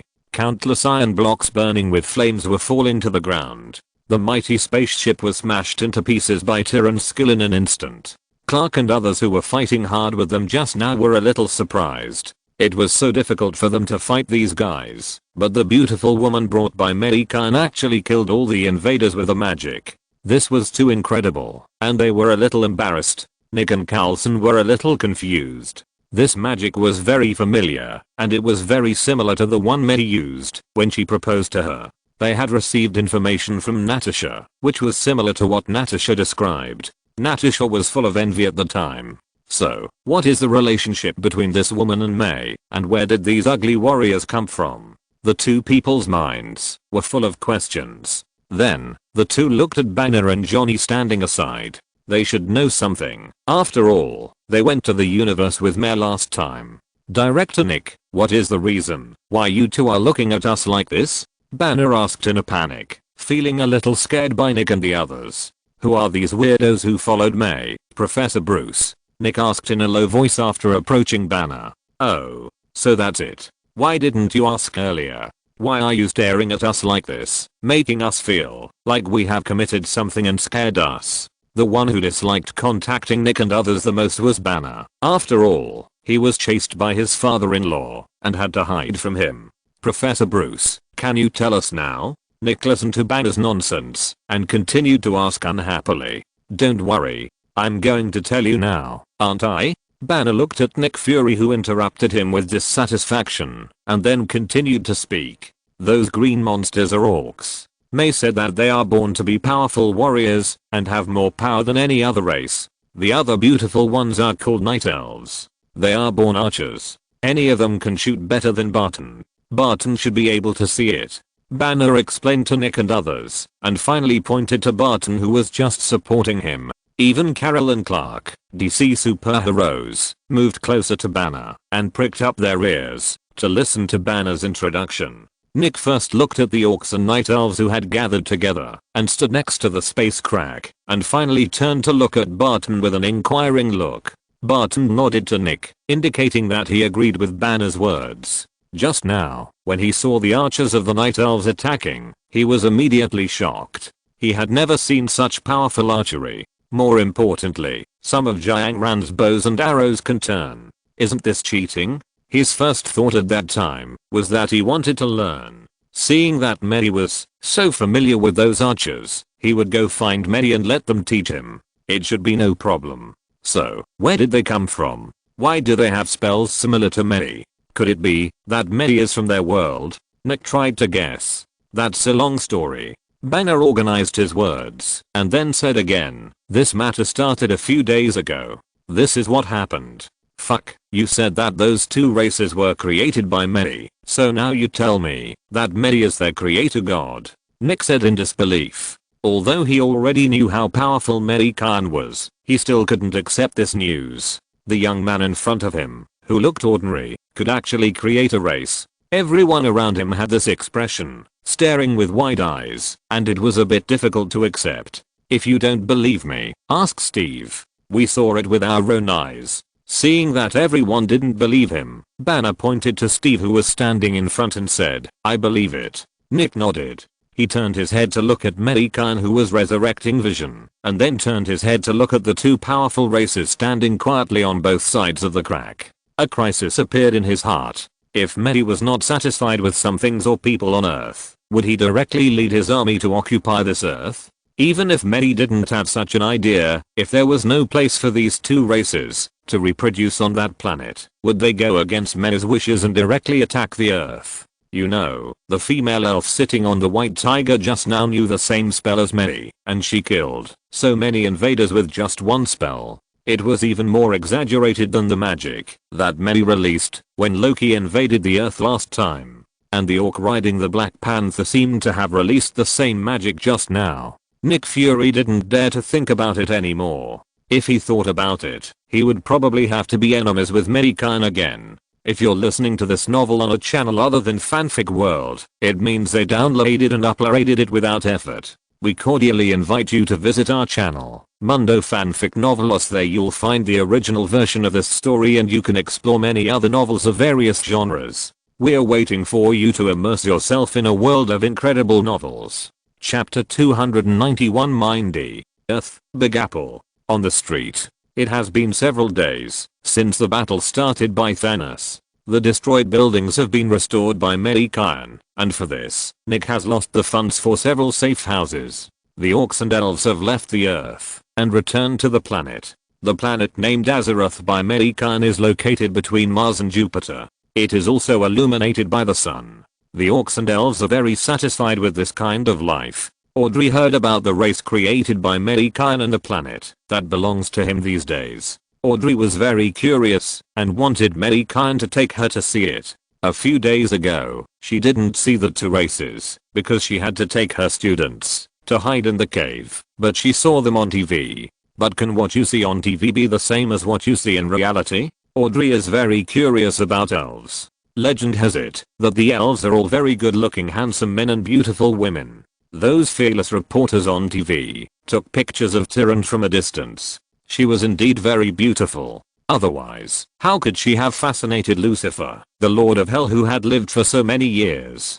You know, he had seen many female angels. And there was also the famous succubus in hell. Mei Gan was annoyed and had no choice but to take Audrey to a planet for a walk in the morning, letting her have a good look there. In the end, he introduced Tyrant to her. Who would have thought that the two women would become as close as if they had known each other for several years after just chatting for a few minutes? The friendship between women is really hard to understand. Inside the flower shop, since Thanos' invasion, the school has been on vacation for a week to let students and teachers calm down. After something like this happened, they definitely couldn't do their work properly these days. Mei Gan was lying on the balcony on the second floor. He always felt that the Big Apple was a very strange place. Why would something happen every few days, and every time something happened, it would be when he was not in the Big Apple? The people in the Big Apple were always unlucky. However, the people of Big Apple City did not feel that way. They only felt lucky now. After all, every time something happened, they would get through it safely. Mei Gan is now the god in the hearts of the people of Big Apple City. After all, God will not come to rescue them when disasters occur, and Mei Gan will always be there. Although Mei Gan has been paid, they don't know. Now even if Mei Gan runs for the position of great beauty, it is estimated that 80% of the people in Big Apple City will vote for him. Dear, come and try the fruit that Tyrant sent this morning. I heard that this is the favorite fruit of their people. I just tried one, and it's really delicious. Audrey, wearing a home dress, came to the second floor balcony with a fruit plate in her hand. There were some fruits that were not on Earth in the fruit plate. Dear, have you forgotten that I have been there for several days and have eaten all kinds of fruits? Mei Gan looked up at Audrey and said, but he did not disappoint Audrey's kindness and took a blue fruit from the fruit plate. I forgot, you are the god of creation they respect. How could you not have eaten these fruits? Audrey came to her senses. By the way, where did the little guy go to play again? Mei Gan took a bite of the fruit and asked Audrey. It must be said that the fruits on Azeroth are all pretty good.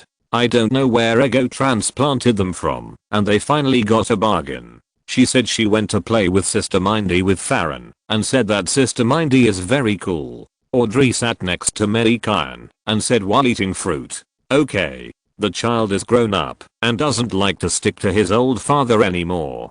He has his own friends. Mei Gan felt that he had entered middle age early, but he is only in his 20s, not yet 30. Is this the trouble of children growing up too fast? No, who did you just say she went to? Suddenly, Mei Gan seemed to hear a familiar name, and immediately sat up and asked. Audrey looked at Mei Gan with some confusion. Is there anything wrong with this name? Such a big reaction. Call her Mindy. What's wrong? Audrey replied. It can't be her. She's called Mindy, and she looks cool. She should be hit girl. Don't let her lead the little one astray. Mei Gan muttered in a low voice. You know, Mindy was trained by her father to be a violent maniac. Don't let the little one become a violent maniac. What did you say, Mei? Is there something wrong with that Mindy? Audrey looked at Mei Gan who seemed a little neurotic and asked Mei Gan with a frown on her pretty forehead. Ah. It's okay. It's just a small matter. Don't worry, I'll handle it. Mei Gan came back to his senses and replied to Audrey. That's good. Hearing Mei Gan say that he would handle it, Audrey no longer paid attention. After all, in her opinion, no problem could stump the man of her family. Past experience explains everything. By the way, Mei, we haven't been lying here leisurely in the sun for a long time. I really miss it. The two of them were lying on the lounge chairs on the balcony, and Audrey suddenly spoke. Isn't this your own choice? You don't like the leisurely life, why do you have to become a teacher? Mei Gan glanced at Audrey and replied. But if I don't find something to do, I might go crazy. I used to be able to look after the flower shop, but since your identities were exposed, no one has come to buy flowers, Audrey said. It's good if you like it. I won't stop you. Besides, it's good for you to look after the little ones at school. Aha. By the way, dear, what are you going to do with Natasha and Death? Suddenly, Audrey sat up, propped up her chin with one hand, and looked at Mei Gan with a weird smile. What did you say? What about Natasha's death? How do I know what they will do? What can they do to me? Mei Gan heard this, and immediately felt that something big might happen today. Every time Natasha looks at you, it's as if she wants to swallow you up in one gulp, and Death is even more so. Are you really not tempted? Audrey took Mei Gan's hand, and then drew small circles on Mei Gan's palm with her index finger, and said softly, don't you see who I am? How could I be tempted? I'm famous for my hard heart. Mei Gan said seriously. Really? Don't I have any? Audrey's expression was put away, and she said slowly and seriously. No. How is it possible? Except for you, no one can pry open my heart. Mei Gan showed his loyalty in front of Audrey. Audrey smiled when she heard it, and her eyes were still gentle.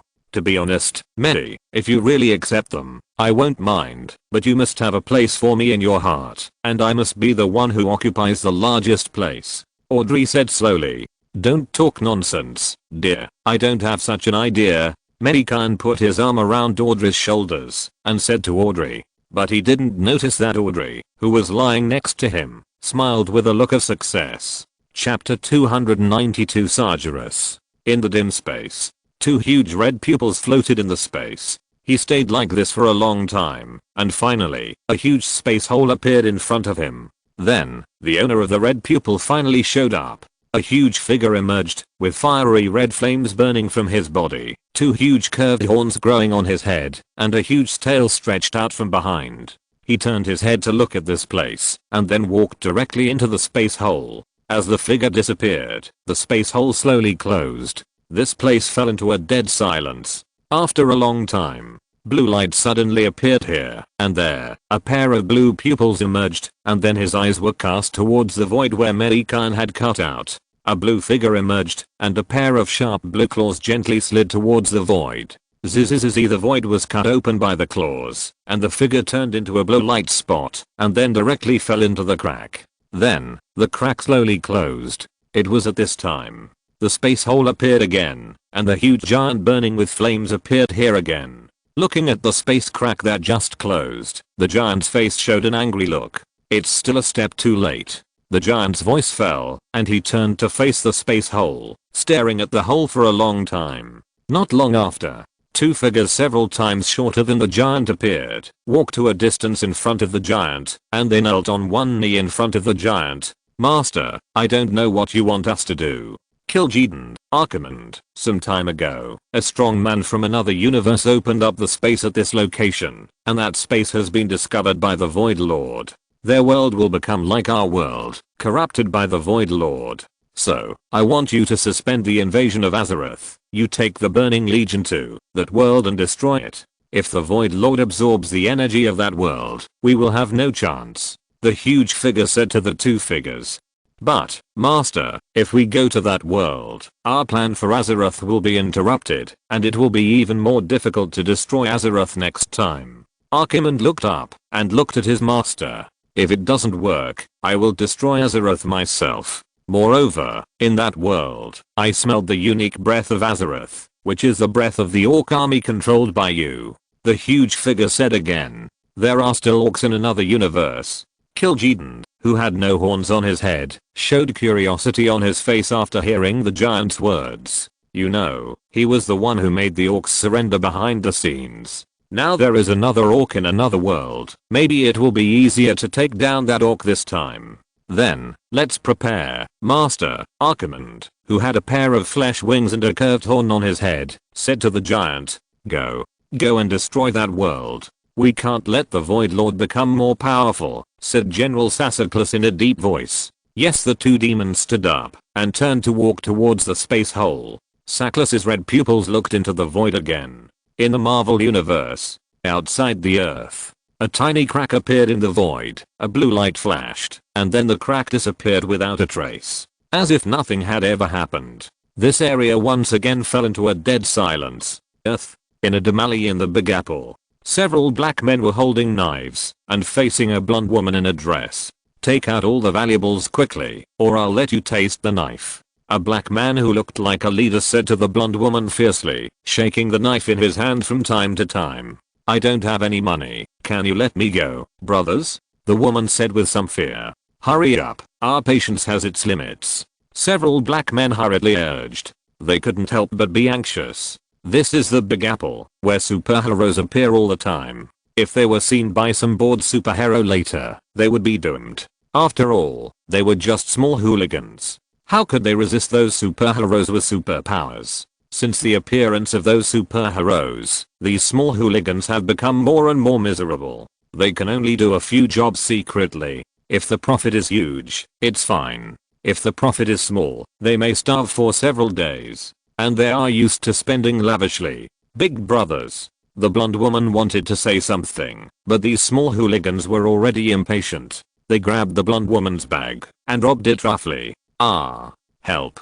Robbery. The blonde woman shouted loudly. The shouting directly annoyed these hooligans. The hooligans' leader, who was afraid of being discovered by the superheroes, was immediately furious and stabbed the woman fiercely with a knife in his hand. The woman immediately stopped talking and looked at the knife stabbing at her with horror. At this time, ding, a long knife suddenly fell from above their heads, directly knocking the knife away. Then a purple petite figure fell from above. The moment the figure fell, he kicked the gang leader away, and then the long knife in his hand slashed towards the other figures. Shua shua shua, the long knife danced and directly cut a hole in the chest of the gangsters. Blood oozes out from the wound.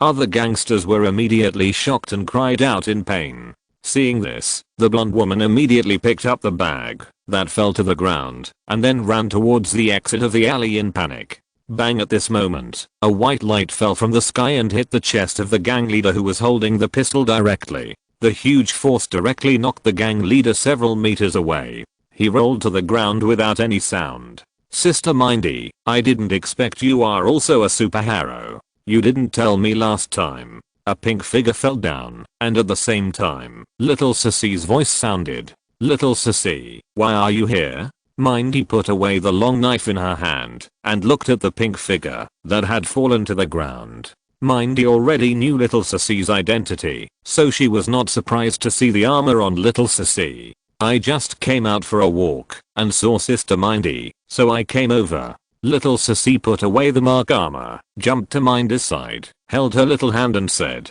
You, the Pink Iron Man, are really awesome. Mindy looked at Little Sissy with some envy as she put away the mark armor, then gave Little Sissy a thumbs up and said, Of course, I'm awesome, Little Sissy said complacently, raising her little head proudly. Chapter 293, Run Away. Big Apple. Under the night sky, Little Sissy and Mindy were sitting on the roof of a building. They put their legs down and looked at the passers-by below. This was the tallest building in the community. They sat on the building, staring at the crowd of people, looking for the crime scenes. Little Sissy, aren't you going to go so late? Won't your parents look for you? Mindy turned her head and looked at Little Sissy and said, My father won't look for me. He gave me a lot of artifacts. He is very confident in me. Little Sissy took out 2 fruits that were not available on Earth from her bag, gave one to Mindy, and then took a bite and said, Okay. I forgot that your father is the famous Ash Wizard. Everyone in the world knows that Pink Iron Man is the daughter of Ash Wizard. As for how she knew it, you have to ask Tony, the big mouth. The whole world knows it. How could Mindy not know it? Hey, this is fruit, Mindy said and looked at the fruit in her hand. She didn't pay attention at first, but she noticed after a while that she had never seen this fruit before. After all, it is the internet age now, and you can see everything on the internet. I don't know. My mom gave it to me. It seems that they brought it back from Azeroth. Where is Azeroth? Mindy asked with a full head of hair. It's my father's planet. The planet where the elves are. Oh. Mindy knew it. And at this moment, help. A voice came from a dark alley not far away. The two people heard it and quickly threw away the fruit core in their hands and then rushed to the alley. Little Sissy flew directly above the voice and looked down. She saw two people standing in the alley below, a tall woman in a tight leather jacket and a wild man with long golden hair. The tall woman held a bag in her hand to block in front of her, and the man in a striped jacket showed his chest hair and smiled evilly at the woman in front of him. Suddenly, little Sissy was about to teach the man a lesson. However, Mindy, who had already reached the entrance of the alley, had already made a move. Seeing this, little Sissy did not make a move. Little Sissy landed on the roof, sat on the edge, and watched the battle below. Mindy drew out the long knife behind her, and without any words, she rushed directly towards the wild man. The bright knife light passed through the void and slashed directly at the man. However, the wild man who had been standing there did not panic. He drew out a spear from somewhere and went to meet Mindy's long knife. Dang, the man's powerful force directly knocked the long knife in Mindy's hand away. What? Mindy looked at the long knife that had disappeared in her hand, and her eyes widened immediately. She stepped back a few steps, took out a long knife from her bag, and looked at the man warily. I've been waiting for you for a long time, hit girl, the wild man suddenly said to Mindy. Who are you? Are you waiting for me? Mindy suddenly felt a little tricky. The two people were clearly waiting for her to appear. Meet Sergei Kravenov, you can call me Kraven the Hunter. The wild man, Kraven, holding a spear, said after walking a few steps towards Mindy. So, why are you waiting for me? Mindy looked at Kraven who was walking towards her, and her body involuntarily took a few steps back again. Listen to my nickname, Kraven the Hunter. I'm a hunter. Of course I come to hunt prey. After saying that, his figure rushed directly towards Mindy. Originally, Kraven's target was not Hit Girl, but the group of defenders. Who knows what happened to these guys recently? They have not appeared, and he is itching to do it, so he aimed at Hit Girl. As for why he didn't go to Spider-Man and Green Goblin, don't ask. The answer is that he is afraid of being beaten to death. He is not afraid of Spider-Man and the two, but the group of huge guys on the street where they live. Especially the terrifying magician on the block. That is a super boss. Although he is not afraid of death, he is afraid of dying inexplicably. There was no other way, so he could only aim at other superheroes. Kraven thrust the spear at Mindy, and his movements were very fast. Mindy couldn't even see his movements clearly, so she could only roll on the ground and barely dodge the spear that was thrusting at her. Kraven failed to strike, and attacked Mindy again, changing the spear in his hand from stabbing to sweeping, smashing down at Mindy who had not yet gotten up. The tall woman was already standing in the distance, silently watching the fight between the two, and her face was no longer panicked and fearful. The Oscars might owe her a Best Actress trophy. On the rooftop, little Sissy had already noticed something was wrong below, and quickly drew out her battle axe, then fell down, ready to support Mindy. Bang, the spear swept directly into Mindy's shoulder, and directly smashed Mindy several meters away. There was a crack sound from her shoulder, and the bone in her shoulder was broken. HMPH, Mindy lay on the ground, feeling pain all over her body, and covered her shoulder. It's too unchallenging. You were hunted by me like this. Kraven looked at Mindy on the ground and shook his head regretfully. He originally thought that this Hit Girl, as a superhero, should be a very powerful guy. Who knew that she could be done in just a few moves? It's too unchallenging. Forget it, just kill her directly. Mindy is just an ordinary person. At best, she is only better at fighting than ordinary people, and her physique is a little better than ordinary people. How can she compare with him who has drunk secret medicine? Kraven suddenly threw the spear in his hand at Mindy. The spear shot towards Mindy like a flash of lightning. And at this moment, dang, a battle axe suddenly appeared in the air, directly blocked the spear, and then flew out. Little Sissy fell to the ground with the battle axe. Standing in front of Mindy, Kraven caught the flying spear, and then frowned at the person who came. He had recognized who the person was, the daughter of the terrifying magician, who was in trouble. But he remained calm and threw the spear in his hand towards Mindy again.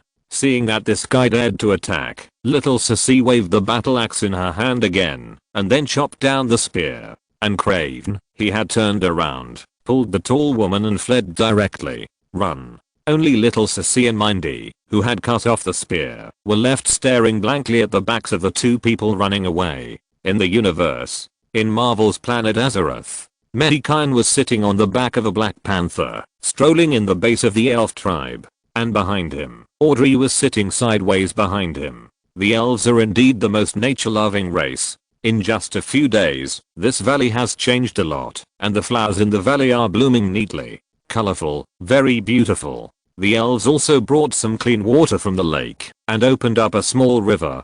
The river was clear, and filled with colorful small stones. The elves also planted some beautiful aquatic plants in the river. Under the plants, countless small fish were swimming in the water. The trees transplanted by the elves were growing densely, and on those trees, some tree houses were neatly built, and from time to time, elves would walk out of the tree houses. Suddenly, Mei Gan noticed that little Sissy had used the battle axe, and his brows furrowed, and then his mental power rushed to the earth. Since the Thanos incident, Mei Gan had made some moves in little Sissy's backpack.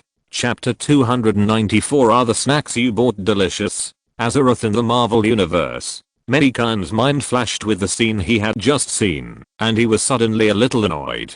I thought the little guy had met some powerful person again, but it turned out to be a pretender. Forget it, this guy is so weak, there is no need for me to take action. Let the little guy handle it. Thinking of this, Mei Gan no longer paid attention to it, turned around and took Audrey to continue walking in the elf base. The scenery here is really never boring. Unlike the orcs, now it is nothing but desolate, and even the trees have been cut down. Fortunately, Mei Gan told them some time ago that they should plant the trees back in time after cutting them down and leave some trees. Otherwise, there are probably no trees in that area. Fortunately, the orcs listened to Mei Gan's words. At this time, Tyrion sat on the white tiger and rushed towards Mei Gan. Behind her, there was Maev's shadow son wearing a mask. What happened? Seeing the two people rushing over, Mei Gan asked with some confusion. My lord, one of our elves saw a huge demon on the other side of the mountain. She said that the demon was holding a flaming weapon in his hand and exuded an evil aura. Maev's shadow song looked at Mei Gan anxiously and said, you know, this world was created by Mei Gan. Now there is a demon. If the demon came to this planet to get information, it would be dangerous. Maybe there will be another war. Oh, you are talking about the Destruction Guard. Don't worry, he won't disturb you. The Destruction Guard is a guardian I arranged on this planet. And strictly speaking, this planet is his body, so he will only protect it, not destroy it. Mei Gan explained to the two people after hearing this, thinking it was a big deal. I see, it was a false alarm. Sorry to bother you two adults. We will go back first. Tyrion and the others were relieved after hearing this, and then they bowed respectfully to Mei Gan and turned to leave. Mei Gan shook his head and ignored it, and continued to take Audrey here to appreciate the flowers. As for how they called Mei Gan, it was Mei Gan who asked them to call him that. After all, he was the god of creation. It was okay to hear him occasionally, but he was embarrassed to hear him call him that all the time. His skin was not well cultivated. Mei, I heard that you made the elves look so beautiful, just because you stopped Tony, Audrey said softly, while sitting behind Mei Gan, hugging Mei Gan's waist. Don't talk nonsense, how could I listen to him? Mei Gan was immediately unhappy. How narcissistic was Tony? What did he mean by listening to him? Then you wanted to make them so beautiful, Audrey said with a smile. You are wrong. What do you mean by I want? Their births were arranged by the Tree of Life, including their appearance, strength and physique. They were all gifts from the Tree of Life to them, and I just planted the Tree of Life, Mei Gan explained to Audrey. So that's the case. No wonder they respect the Tree of Life so much. Audrey believed it. Then the two stopped talking and quietly admired the surrounding scenery. Audrey felt that this moment was particularly warm. On Earth, little Sissy and the others looked at the hunter Kraden who had already escaped without a trace and had to give up the idea of chasing him. Mindy was still injured. Little Sissy took back her armor and helped Mindy up. Seeing that she was in so much pain that tears were about to come out, she quickly urged her magic power, and then the golden light flashed and fell on Mindy. In an instant, Mindy felt a trace of warmth in her wound. Then, she felt that her arm was no longer painful. "I don't feel any pain now." Mindy touched her broken arm and said in disbelief, "Isn't it amazing? This is my father's magic." Little Sissy said with a little pride. "Awesome." Mindy praised sincerely. "Do you still need to go find that guy, Sister Mindy?" Little Sissy asked Mindy. "Of course, he has noticed me. Who knows if there will be a next time. For safety reasons, it is better to get rid of him. However, you don't have to go, Little Sissy. I can go by myself." Mindy said to Little Sissy. "How can that be? I'm also a superhero. How can I not go? And you are my friend. How can I stand by and watch you die?" The little guy said unhappily. "Okay, then Sister will rely on Little Sissy for protection." Mindy hugged Little Sissy and said, "Don't worry, Sister Mindy, I will definitely protect you." The little guy patted his chest in fear like an adult. "Let's go find the whereabouts of that guy first." Mindy pulled Little Sissy and walked to the entrance of the alley. "Wait, Sister Mindy, I'll ask someone to find him." Little Sissy stopped Mindy and said to the watch on her wrist, "Guogo, call Uncle Black Egg." "Okay, Little Sissy." Guogo's voice came from the wrist. About 10 seconds later, a voice came from the watch on Little Sissy's wrist.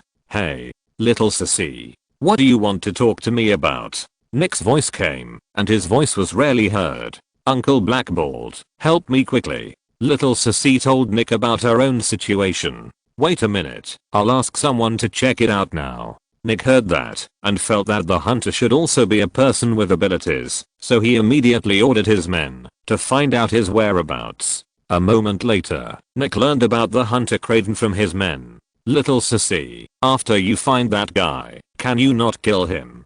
Give him to Uncle Nick, and I'll buy you some snacks."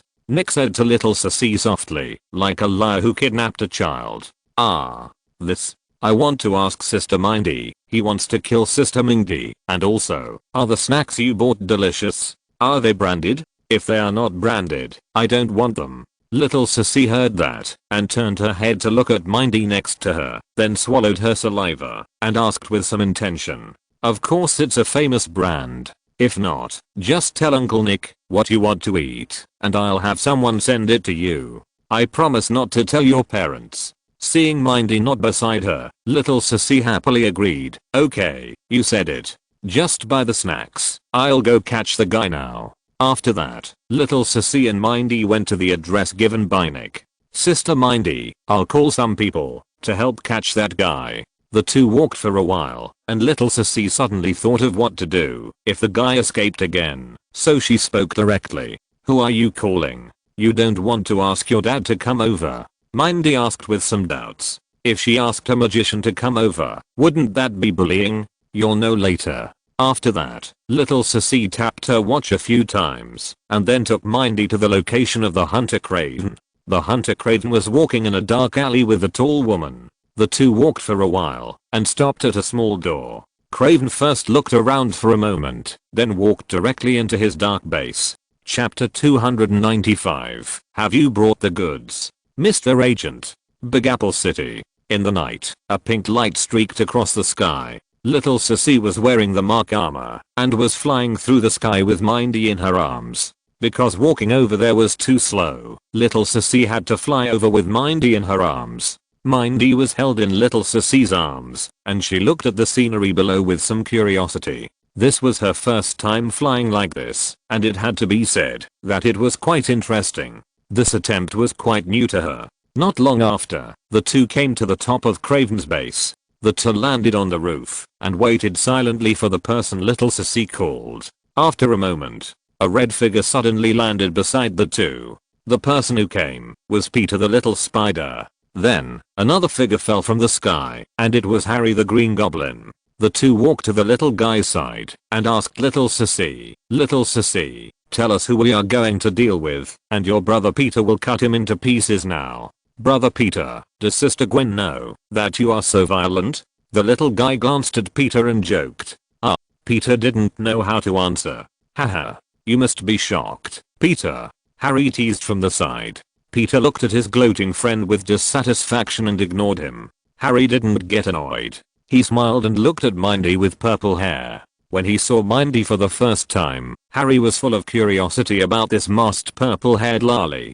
As a rich second generation, he has never been in a relationship at this age. It's really a shame for the rich second generations in the United States. Now, he announced that the lolly in front of him is his cup of tea. She is a little young, so he can wait a few more years. If Peter and others knew what Harry was thinking, they would definitely curse him as a beast. He actually attacked such a young girl.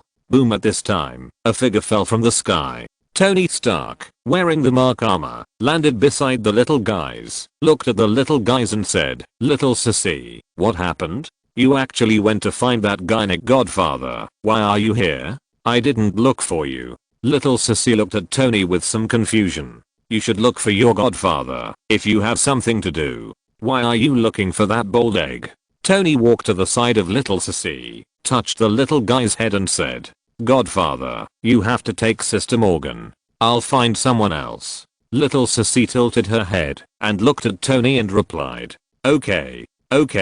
You are going to deal with that bad guy tonight. Do you want Godfather to help you?" Tony asked. "No, Godfather, you just watch. We can handle it." Little sissy pushed Tony aside, then nodded to Peter and others, and directly pulled Mindy's arm, and fell to the small door below. The two came to the door, and little sissy raised her right hand with her palm facing forward. Bang! A white light shot out from her palm. It blasted the small door into pieces. Inside, the hunter Craven, who was sitting on the sofa chatting with the tall woman, heard the sound and jumped up from the sofa. The two looked at each other, and Craven picked up the spear beside him and then walked towards a dark corner in the hall. There was a huge abstract painting hanging there. Craven pushed the abstract painting open, and a secret door appeared. The two hurriedly pushed the secret door open and walked inside.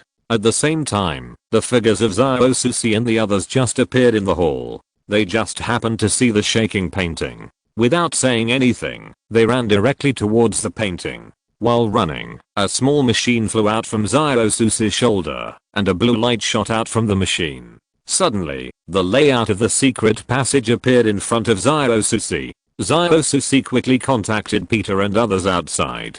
"Brother Peter, they are running towards the trash can at 9 o'clock. Little sissy said to Peter. "Leave it to us." "Little sissy." Peter's voice rang in her ears. Hearing Peter's voice, little sissy thought that the guy could not escape.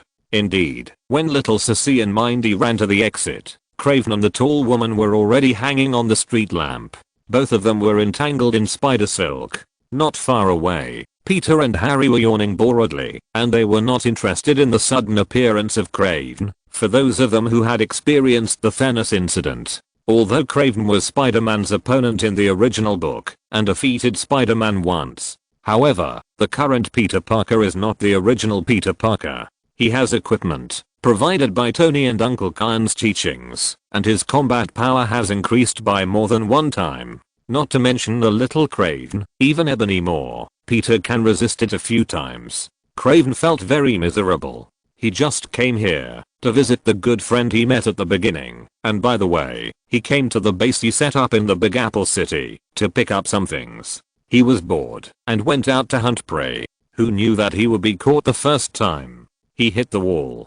This scheming bitch called Hit Girl, since she knew the daughter of the magician, she didn't tell you. How could she hunt you after you told her? Craven was a little tearful. At this time, several white lights appeared at the end of the road, and then several cars stopped on the road beside the few people. Then, several men in S.H.I.E.L.D uniforms got out of the car. The leader was Coulson in a suit, and he was holding a suitcase in his hand. "Oh, it's you, Uncle with the high hairline." When little sissy saw the person coming and saw the suitcase in his hand, her eyes suddenly lit up, and she shouted to Coulson happily. Coulson's face suddenly turned black when he heard it. "Although I'm going to be bald due to middle-aged hair loss caused by working too hard and working overtime all night. You, little sissy, don't tease me like this. It's really rude." Ahem. Have you brought the goods? Mr. Agent Little Sissy may also know that she said something wrong and hurriedly imitated the way Mei Gan said the wrong thing in front of Audrey, coughed twice, and then said to Carlson seriously. Carlson rolled his eyes again. Isn't it just a box of snacks? There is no need to be so serious. People who don't know would think that I'm making a bad deal with you, a little girl. But seeing that little sissy is so cute, I will play with her. I have it, and where is the person I want? Their little sissy pointed to Craven and the other two hanging above. Do you want to inspect the goods? I trust you. After saying that, little sissy couldn't help but snatch the suitcase from Carlson's hand and then hugged it in her arms with a happy face. I have never had so many snacks. Audrey always controlled her, and she could have gone to her godfather to eat, but in the end, Audrey took it away. So the snacks now were hard to come by. Little sissy, what's in this? Peter asked curiously. He always felt like he was working for nothing. This is my treasure, don't pay attention to him. Little sissy saw Peter coming to her side and quickly put the box behind her, looking at Peter warily and said, I can't beat you, so let brother Peter see it. No need to look, it's a box of snacks. Carlson, who just walked to the side, heard the words and said directly, so, I'm only worth a box of snacks. Chapter 296. The Devil Arrives. In the universe, a huge blue shadow was standing outside a planet. The huge pupils with light were staring straight at the planet with a human face. He felt a huge energy fluctuation on this planet. If he could absorb the power of this planet, he would have no problem sending it back to his own universe. He was really lucky. He thought that he would have to devour all the energy in this universe to have such energy. Who knew that he would encounter such a huge energy so soon? The eyes of the illusory giant were shining with greed.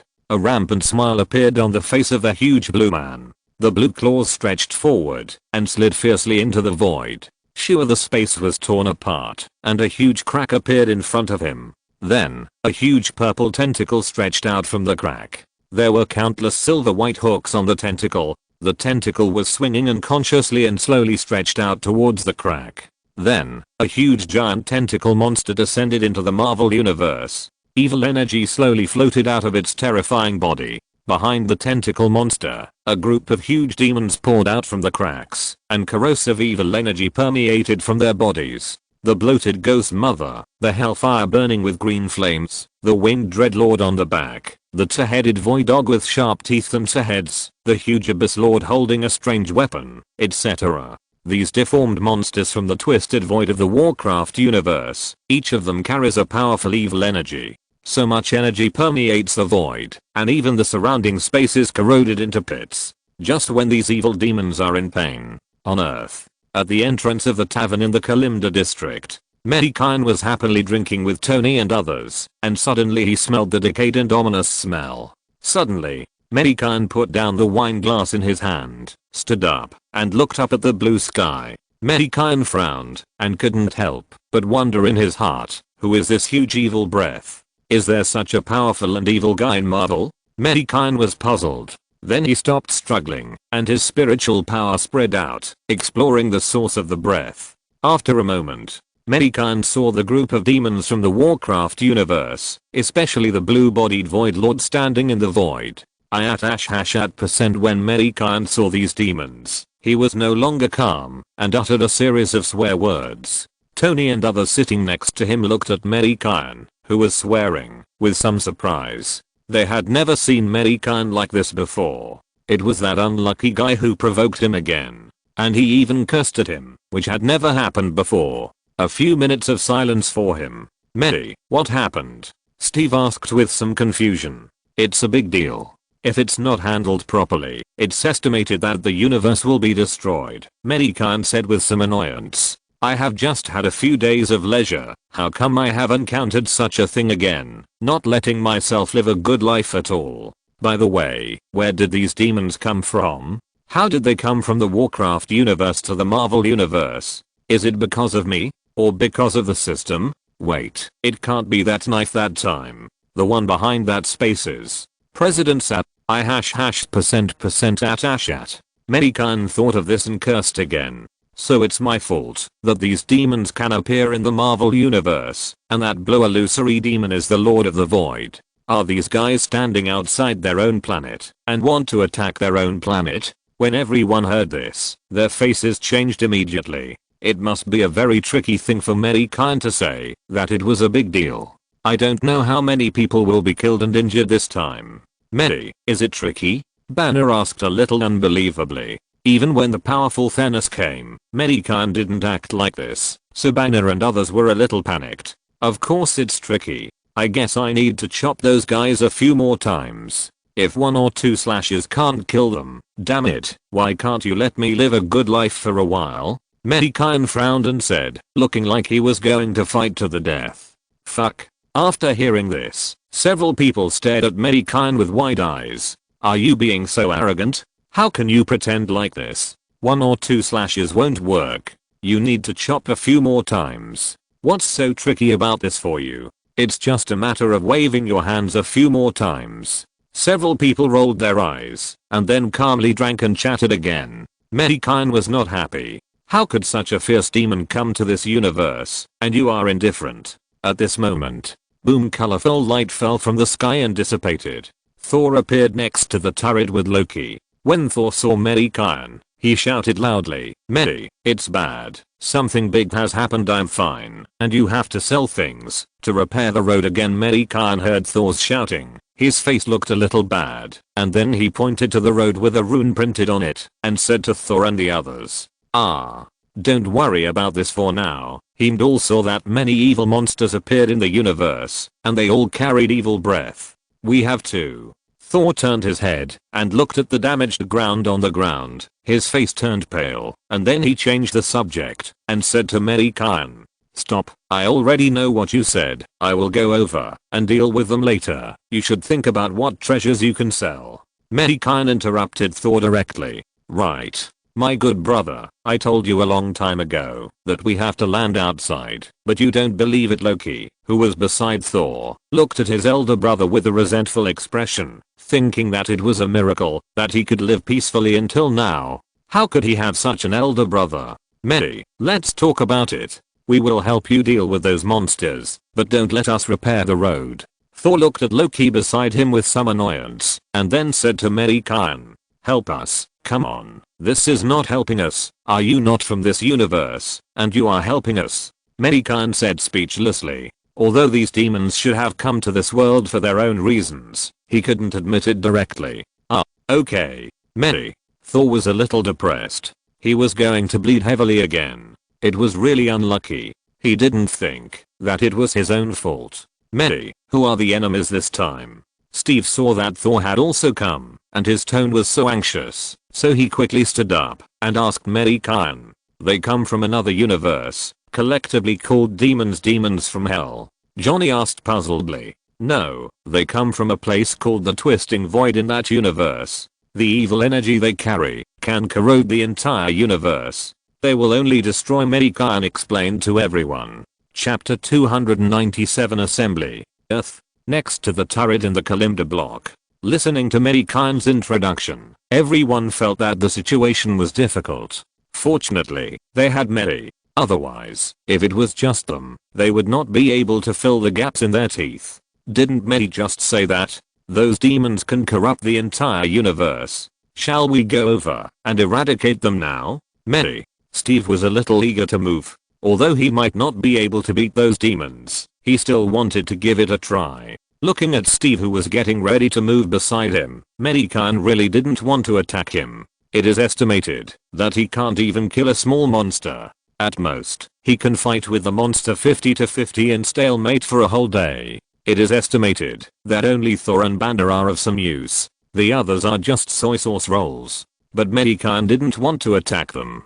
Seeing that they were all very curious, he took them to have a look. Mei, how many enemies are there? Tony suddenly asked. A lot. There are almost thousands of them coming out now, and they are still coming in continuously. Mei Gan looked at the space crack in the universe again. In the huge space crack, there were still dense demons coming out of the crack. So many, Tony and others said with some doubt. these are good. After killing these guys, we may have to face another terrifying Legion invasion. Mei Gan thought of Sargeras he met that day. You know, Sargeras has always been committed to destroying the Void Lords. Although he was kicked out of the Pantheon, he has been fighting against the Void Lords in his own way. It is those methods that many people do not agree with. There is a sleeping star soul in Azeroth, and the Void Lords have noticed this star soul, so this is why Sargeras invaded Azeroth. And now that the Void Lords have come to the Marvel Universe, the Void Lords will definitely devour the energy in this universe. Sargeras will not fail to think of this layer, so he will definitely invade the Marvel Universe with his Burning Legion. However, these are things for the future. The most important thing now is to get rid of those disgusting demons, otherwise there will be endless troubles. After Mei Gan finished thinking, he started to launch a mass teleport, carrying everyone to the planet Azeroth. On the planet Azeroth, in the base of the Night Elves, Tyrande and Maiev came to the bottom of the Tree of Life. Not long ago, the Tree of Life sent an elf to summon them. Children, you are here. When the two came to the bottom of the Tree of Life, the Tree of Life, which had closed its eyes, suddenly opened its eyes, and looked at the two and said, "Yes, I don't know what important matter you summoned us for." Tyrande responded softly. Facing the Tree of Life, Tyrande and Maiev were very respectful. After all, it was their actual parents. If there was no Tree of Life, they would not have been born. I feel that outside our planet, a huge evil force is gathering, and it is constantly coming. Perhaps, their goal is the planet that the Creator God gave us to live on. So, children, war is coming. The wise eyes of the Tree of Life looked up at the sky, and then said to the two, "Evil power," Maiev murmured. For some reason, she felt uncomfortable when she heard this word. Yes, you should send a message to Thrall of the Orc tribe. We must unite. This is a war we must face. But, the adult should know, and he will take action. Maiev looked up at the Tree of Life and said, "Child, you can't have such an idea. The Creator God gave us life and the land for us to live. If we don't even have the courage to protect our homeland, and have to rely on the Creator God, then what is the meaning of our existence?" The Tree of Life did not blame Maiev, but just said to her kindly, "I understand. You are right, Tyrande. I will be in charge of contacting Thrall. You will be in charge of gathering the warriors of our elven people." Maiev bowed to the Tree of Life, then turned to look at Tyrande and said, "Go. I will gather the warriors, and wait for your return," Tyrande said to Maiev. Maiev nodded, then turned and left. "We will win this battle, right, father?" Tyrande said softly, looking at Maev's departing back. "Of course, the God of creation will not allow those evil forces to destroy our homeland," the Tree of Life replied with a smile. "But didn't you say that?" Tyrande turned around and asked with some confusion. "Maeve has a very extreme personality. I must say this about her, but you are different, Tyrande." The Tree of Life waved its trunk and said to Tyrande, "I understand. I will go and gather the warriors of our tribe first. Go, child." Watching Tyrande leave, the Tree of Life closed its eyes again and let itself fall into a deep sleep. Not long after, Orc tribe, Thrall and Tauren chieftain Callan Ironhoof were standing on a high mountain, looking at the thriving tribe. Both of them showed a gratified smile on their faces. "Praise my God, our tribe can survive well on this planet, thanks to my God." Thrall turned to Callan and said, "Of course, Thrall, you are a wise leader, and all this is also your credit." Callan Ironhoof slammed the battle axe on his shoulder to the ground, and then responded loudly, "Don't praise me like this, Callan. This is the credit of all our tribesmen." Thrall clenched the short-handled warhammer in his hand. At this moment, a white light flashed, and Maev's figure suddenly appeared in their sight. "It's the elves. What do they want to do in our tribe?" Thrall frowned and said with some doubt, "You'll know when she comes." Callan Ironhoof picked up his battle axe again, and then walked towards Maiev with Thrall.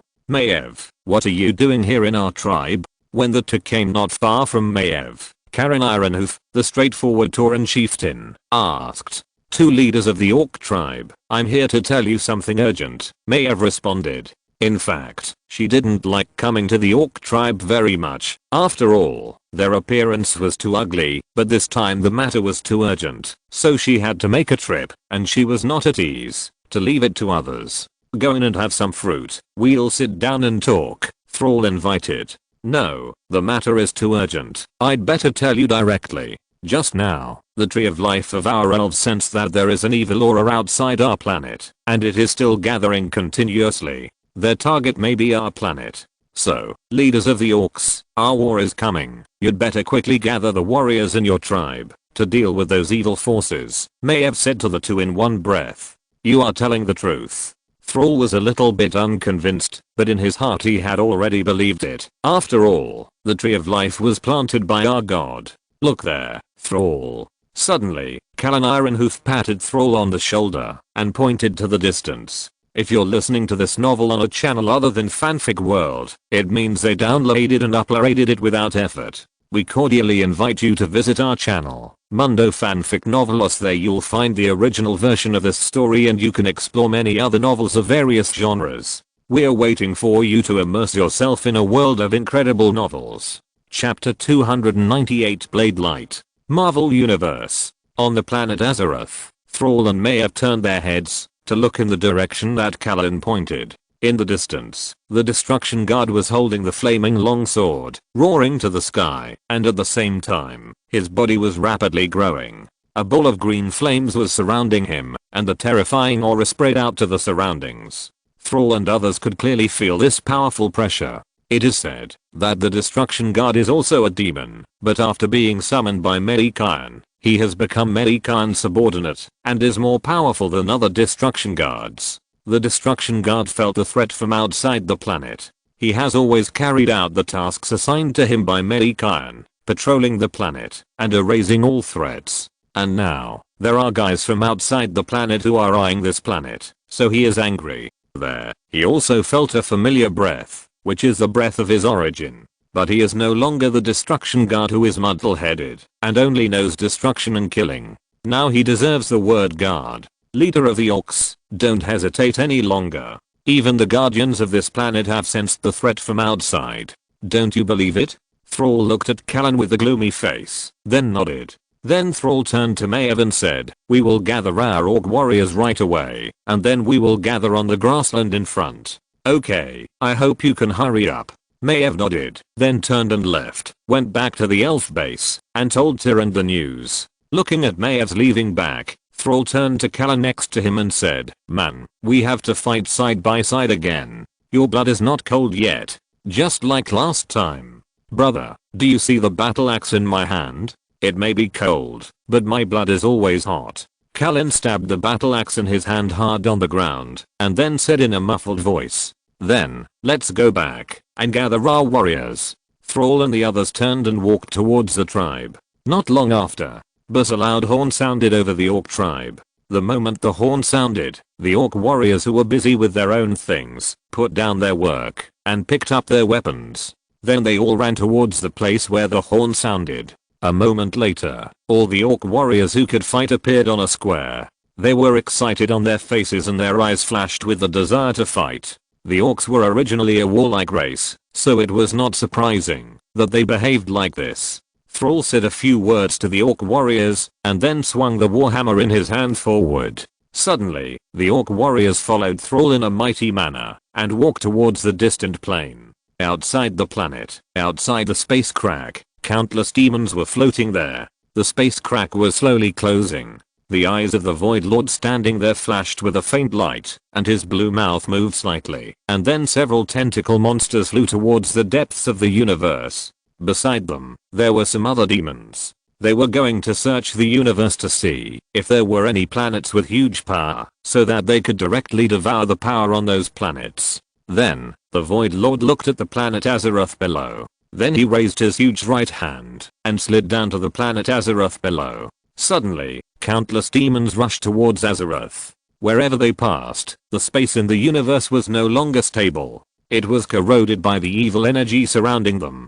The space was shaking and slowly collapsed. However, at this moment, a blue light appeared in front of them, and the demons that were swooping down suddenly stopped and looked at the blue magic circle with some doubts. A white light flashed. The figures of Mei Gan and his group appeared in the original place. The transparent magic wrapped them up, so that Tony and others could breathe air. The huge demon lord's eyes with blue light were staring at Mei Gan and others. As soon as they appeared, Tony and others widened their eyes and looked at the huge group of demons not far away with fear in their eyes. When have they ever seen such a terrifying enemy? Looking at the collapsing universe around them, if this group of terrifying guys headed for the Earth would probably collapse directly. Fortunately, these guys were not heading for the Earth. Mei Gan did not speak. He directly took out the Swordmaster's long sword from the space. Then he said to Tony and others behind him, "You just watch here, I will deal with them first."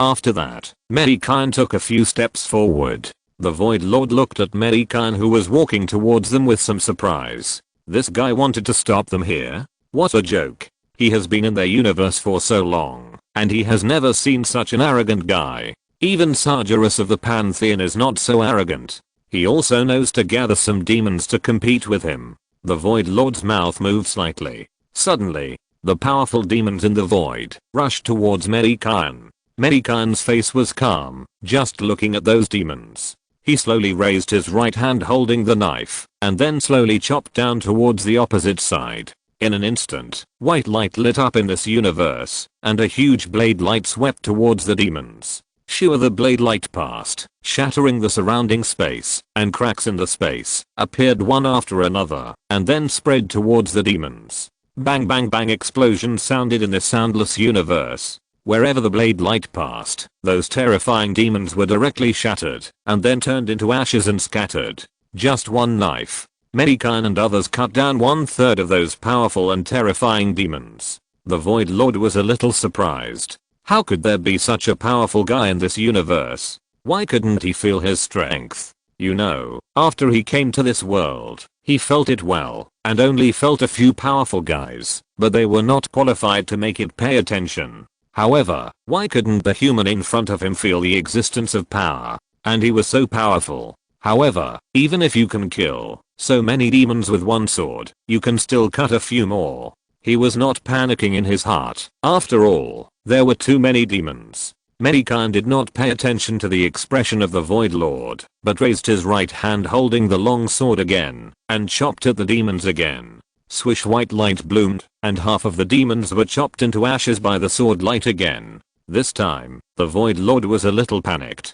Could this guy still have the strength to cut another sword? Looking at Mei Gan's calm face, the Void Lord no longer wanted to give Mei Gan another chance. He raised his blue right hand. The sharp claws grabbed Mei Gan fiercely. Chapter 299, The Cowardly Void Lord. In the Warcraft universe, in the dim space, Archimond and Kil'jaeden, two demons, are standing on a huge stone that is burning with flames.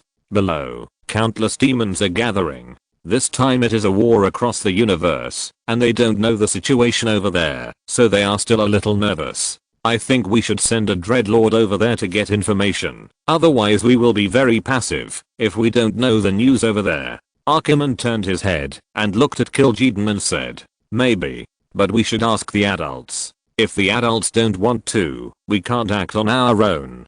Kil'jaeden nodded after hearing this, but still expressed his own opinion. "You are right, I will go and ask the adults first." After Archimond finished speaking, the two flesh wings behind him flapped twice, and then turned and left, ready to report to Sargeras.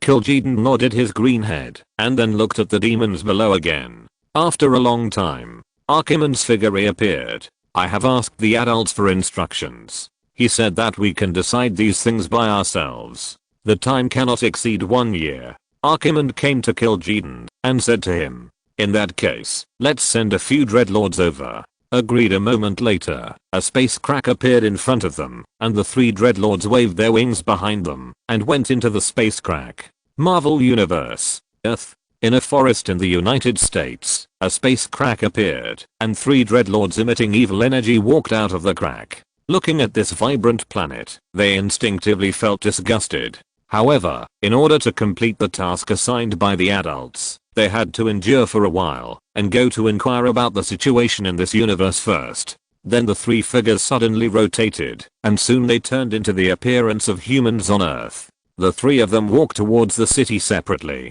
In the universe, on the planet Azeroth, the orcs and night elves who had gathered together looked up at the light flashing from time to time above, and immediately realized that a battle had started above. The four leaders looked at each other. Then they all climbed onto the chimeras and flew upwards on the chimeras. There were also several flying elf dragons and wyverns following behind. In the sky, facing the blue giant claw that was grabbing them, Mei Gan's face was calm, and he just raised the long knife in his hand. He slowly chopped down the huge claw. Sure, the white blade light met the huge blue claw. The white blade light was like cutting tofu, passing through the blue giant claw, and immediately cut the giant claw in half. Roar! The Void Lord roared in pain, and the sound rang clearly in everyone's ears, even in space. And those demons who had been rushing towards Mei Gan, after seeing this scene, suddenly slowed down. Even these tyrannical demons would be afraid sometimes. Moreover, after so many of their companions were killed, they also cut a giant claw of the Lord of the Void who summoned them in half. This time responding to the call of the Lord of the Void was a wrong choice. Not only did they slow down, but they also began to slowly retreat towards the space crack. The demons slowly retreated, and their glowing eyes were staring at Mei Gan, fearing that Mei Gan would directly slash them and kill them, the last survivors. Seeing that their companions had no corpses, not even a hair was left, although some of them had no hair at all. However, at this time, the Void Lord noticed that the demons wanted to leave, and he stretched out a sharp blue fingertip and slashed behind them. Suddenly, the space behind the demons was cut open, but no cracks appeared. There was only a space storm and turbulence. Looking at the space turbulence raging there, Mei Gan had no doubt that, if those demons retreated half a step, those space turbulences would definitely tear them into pieces. The Void Lord blocked the demons' escape route, so they could only charge towards Mei Gan. Perhaps, he wanted these demons to consume Mei Gan's power. Mei Gan, who thought he had guessed correctly, showed a look of disdain on his face, and then he raised the long sword in his hand again, ready to chop down the group of demons. The demons looked at Mei Gan, who raised the long sword, and immediately felt the call of death. If death were here, he would definitely be disdainful. He summoned you ugly monsters, but I summoned Mei, isn't it fragrant? Behind the demon, the Void Lord made another move. His right hand squirmed, and the severed claw recovered again, and then his huge claw fiercely grabbed the void in front of him. Boom. The space in front of him collapsed instantly, and a series of space turbulence began to surge. The Void Lord opened his two claws and pushed hard in front. Those space turbulences rushed straight towards Mei Gan. Bang bang bang. Wherever the space turbulence passed, pieces of space began to vibrate and collapse. Then, he turned around and fled to the void behind him. In an instant, Tony and others who were always paying attention to the Void Lord widened their eyes. This guy who looked so terrifying actually abandoned his men and ran away. Mei Gan was also confused by this Void Lord. I just gave him a knife, and he just ran away. This is too cowardly. He is like this. He doesn't deserve his title of Void Lord at all. But Mei Gan thought about it. When he faced the Pantheon, he just hid in the dark. When he faced Sargeras, he was still in the dark. If this guy had the courage, he would have fought to the death with the Pantheon. After thinking it through, Mei Gan once again raised the long knife in his hand and slashed at the remaining demons. First, the group of demons who stayed in place must be eliminated. If one escaped, it would be troublesome. As for the Void Lord, Mei Gan has locked him, and he can't escape. The white blade fell. The group of demons immediately fled in fear. But where can they escape?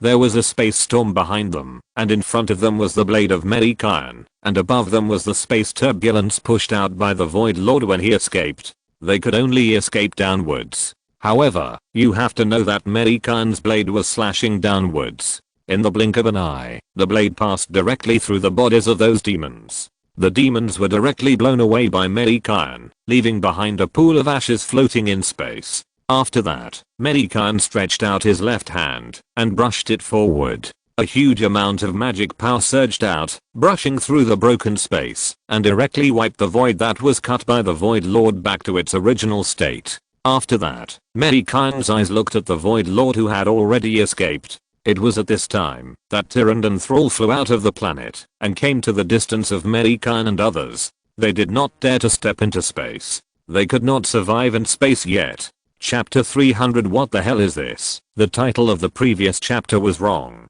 Marvel Universe. Asgard, Thor's home. The Asgardians, who had been peaceful for a long time, did not expect that today. Not long after their king, Thor, left Asgard, several huge creatures broke into Asgard. Among those huge monsters, one with tentacles was the most terrifying. The powerful pressure directly caused some weak people in Asgard to collapse on the ground. The terrifying tentacle monster was waving the huge tentacles around its body, slowly floating towards Asgard.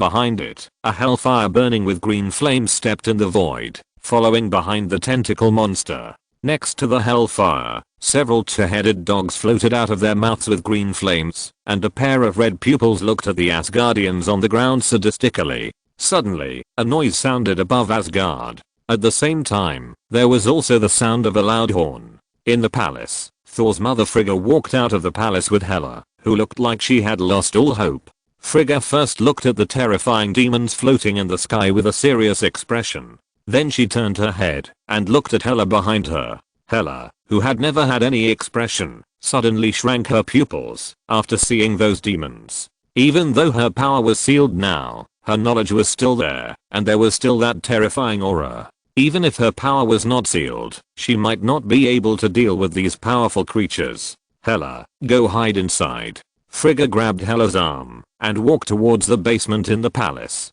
Maybe you should go and tell someone to notify that bastard, otherwise Asgard will be destroyed, and this is the real Ragnarok. Hela said expressionlessly and coldly. I will do all these things, and now, you just need to hide inside well. After this matter is over, I will come to find you. Frigga reached out and stroked Hela's face, and then resolutely walked out. This time, Hela did not dodge Frigga's hand, but just looked at the gradually disappearing back with complicated eyes. Damn it, Hela cursed inwardly, and then looked for the handy weapon in the basement. In the universe, Mei Gan didn't know what happened in Asgard. Mei Gan's eyes had already looked into the depths of the universe, looking at the Void Lord who was fleeing. In the depths of the universe, the Void Lord was fleeing in panic. He always felt that he seemed not very safe in his heart, as if in the dim universe, there was a pair of murderous eyes staring at him. He must run, the farther the better. In fact, he wanted to return to his own universe, but his heart told him that, if he opened the space crack, he might be torn into pieces. He didn't know that, even if he didn't go back, no matter how far he ran, it wouldn't take Mei Gan even a blink of an eye to find him. Below, Tyrande and his companions who were late for the fight looked at each other, somewhat at a loss. They thought there would be a fierce battle, and they didn't know how many of their warriors would be missing this time. Who knew that the battle here was over just as they came? Even worse than the people standing in the light shield. They watched the whole battle, and shouted 666. They were not even worthy of shouting 666. The crowd didn't pay much attention to them. Their eyes were all focused on Mei Gan. Mei Gan put away the long sword in his hand, and then a dark light flashed in his hand, and the dark longbow appeared in Mei Gan's hand again. Mei Gan didn't say anything, and the longbow in his hand was aimed at the depths of the universe. He slowly pulled the longbow. A dark arrow appeared on the black bow. Swish! Mei Gan released the bowstring, and the dark arrow rushed out of the bow and disappeared without a trace in an instant. Then, Mei Gan put away the dark longbow on his own, turning around and walking towards the crowd. And in the depths of the universe, the fleeing Void Lord suddenly stopped in place, and a look of panic emerged in his blue pupils. He felt the coming of death, and his body could not move, and was directly locked. Even a finger could not move, only the consciousness was still there, and this was the most terrifying part. You just have to watch yourself disappear. Just at this moment, a dark light flashed in the corner of his eyes, and then he fell into darkness forever, returning to the unconscious state when he was born. Looking not far away, the dark light burst out directly from the space, and then shot straight into the body of the Void Lord. Then, bang, the Void Lord exploded directly, turning into a stream of energy, which sprinkled in the universe. The Void Lord, who was feared by Sargeras, turned into energy in this way. I thought I could devour a lot of energy in this universe, and then go back, to kill those guys in the Pantheon again, but who knew that I was killed? I stayed in this world forever. The Void Lord didn't even have a chance to regret. And outside the space of the planet Azeroth, Mei Gan was leading everyone to teleport into the planet. their figures appeared on the plain. Looking at the two tribes of warriors standing on the plain, Mei Gan was slightly stunned. These guys wouldn't want to fight with the group of demons. With just a few of you, it's not enough for them to fill their teeth. What's more, there is the Void Lord behind them. Mei Gan turned his head and looked at Tyrant and others not far away in silence. Tyrant and others may have sensed the meaning in Mei Gan's eyes, and they couldn't help but lower their heads. Their faces flushed a little. Everyone looked at Thrall and Kalin, who were also blushing, and immediately covered their faces, not daring to look. Tyrant of the elves is a big beauty. Blushing is a special style, and you two ugly orc men are blushing for what? Isn't this letting them pollute their eyes? Everyone thought secretly. Let them all go. Tyrant, Thrall. Mei Gan looked at several people and said to him and Thrall. Yes, several people bowed to Mei Gan and then led their respective race warriors to the base. Mei Gan saw that they had left and went to appease the destruction guard and then took everyone away from the planet Azeroth. They were drinking well, but they were interrupted by the Void Lord and others. The blue magic circle emerged and Mei Gan led everyone away from Azeroth. On a planet in the universe, several people from the Galaxy Guard had just completed a commissioned mission and came to this prosperous planet to rest for a few days. They were sitting in a tavern, drinking a little wine. At this time, screams rang out, and Star-Lord and others were a little confused. They looked at each other and then ran outside, wanted to see what was going on. When they arrived at the door of the tavern, at a glance, they saw the terrifying monster that covered the sky and the sun. The tentacles were swaying non-stop, and the hooks on the tentacles were emitting sharp cold light. Fuck, what the hell is this? End of this chapter. Thank you very much for reaching the end. Don't forget to like. Looking for more exclusive content and immediate access? Subscribe to our Patreon. Remember, every like, subscription, or donation encourages us to continue. Thanks to everyone. See you in the next video.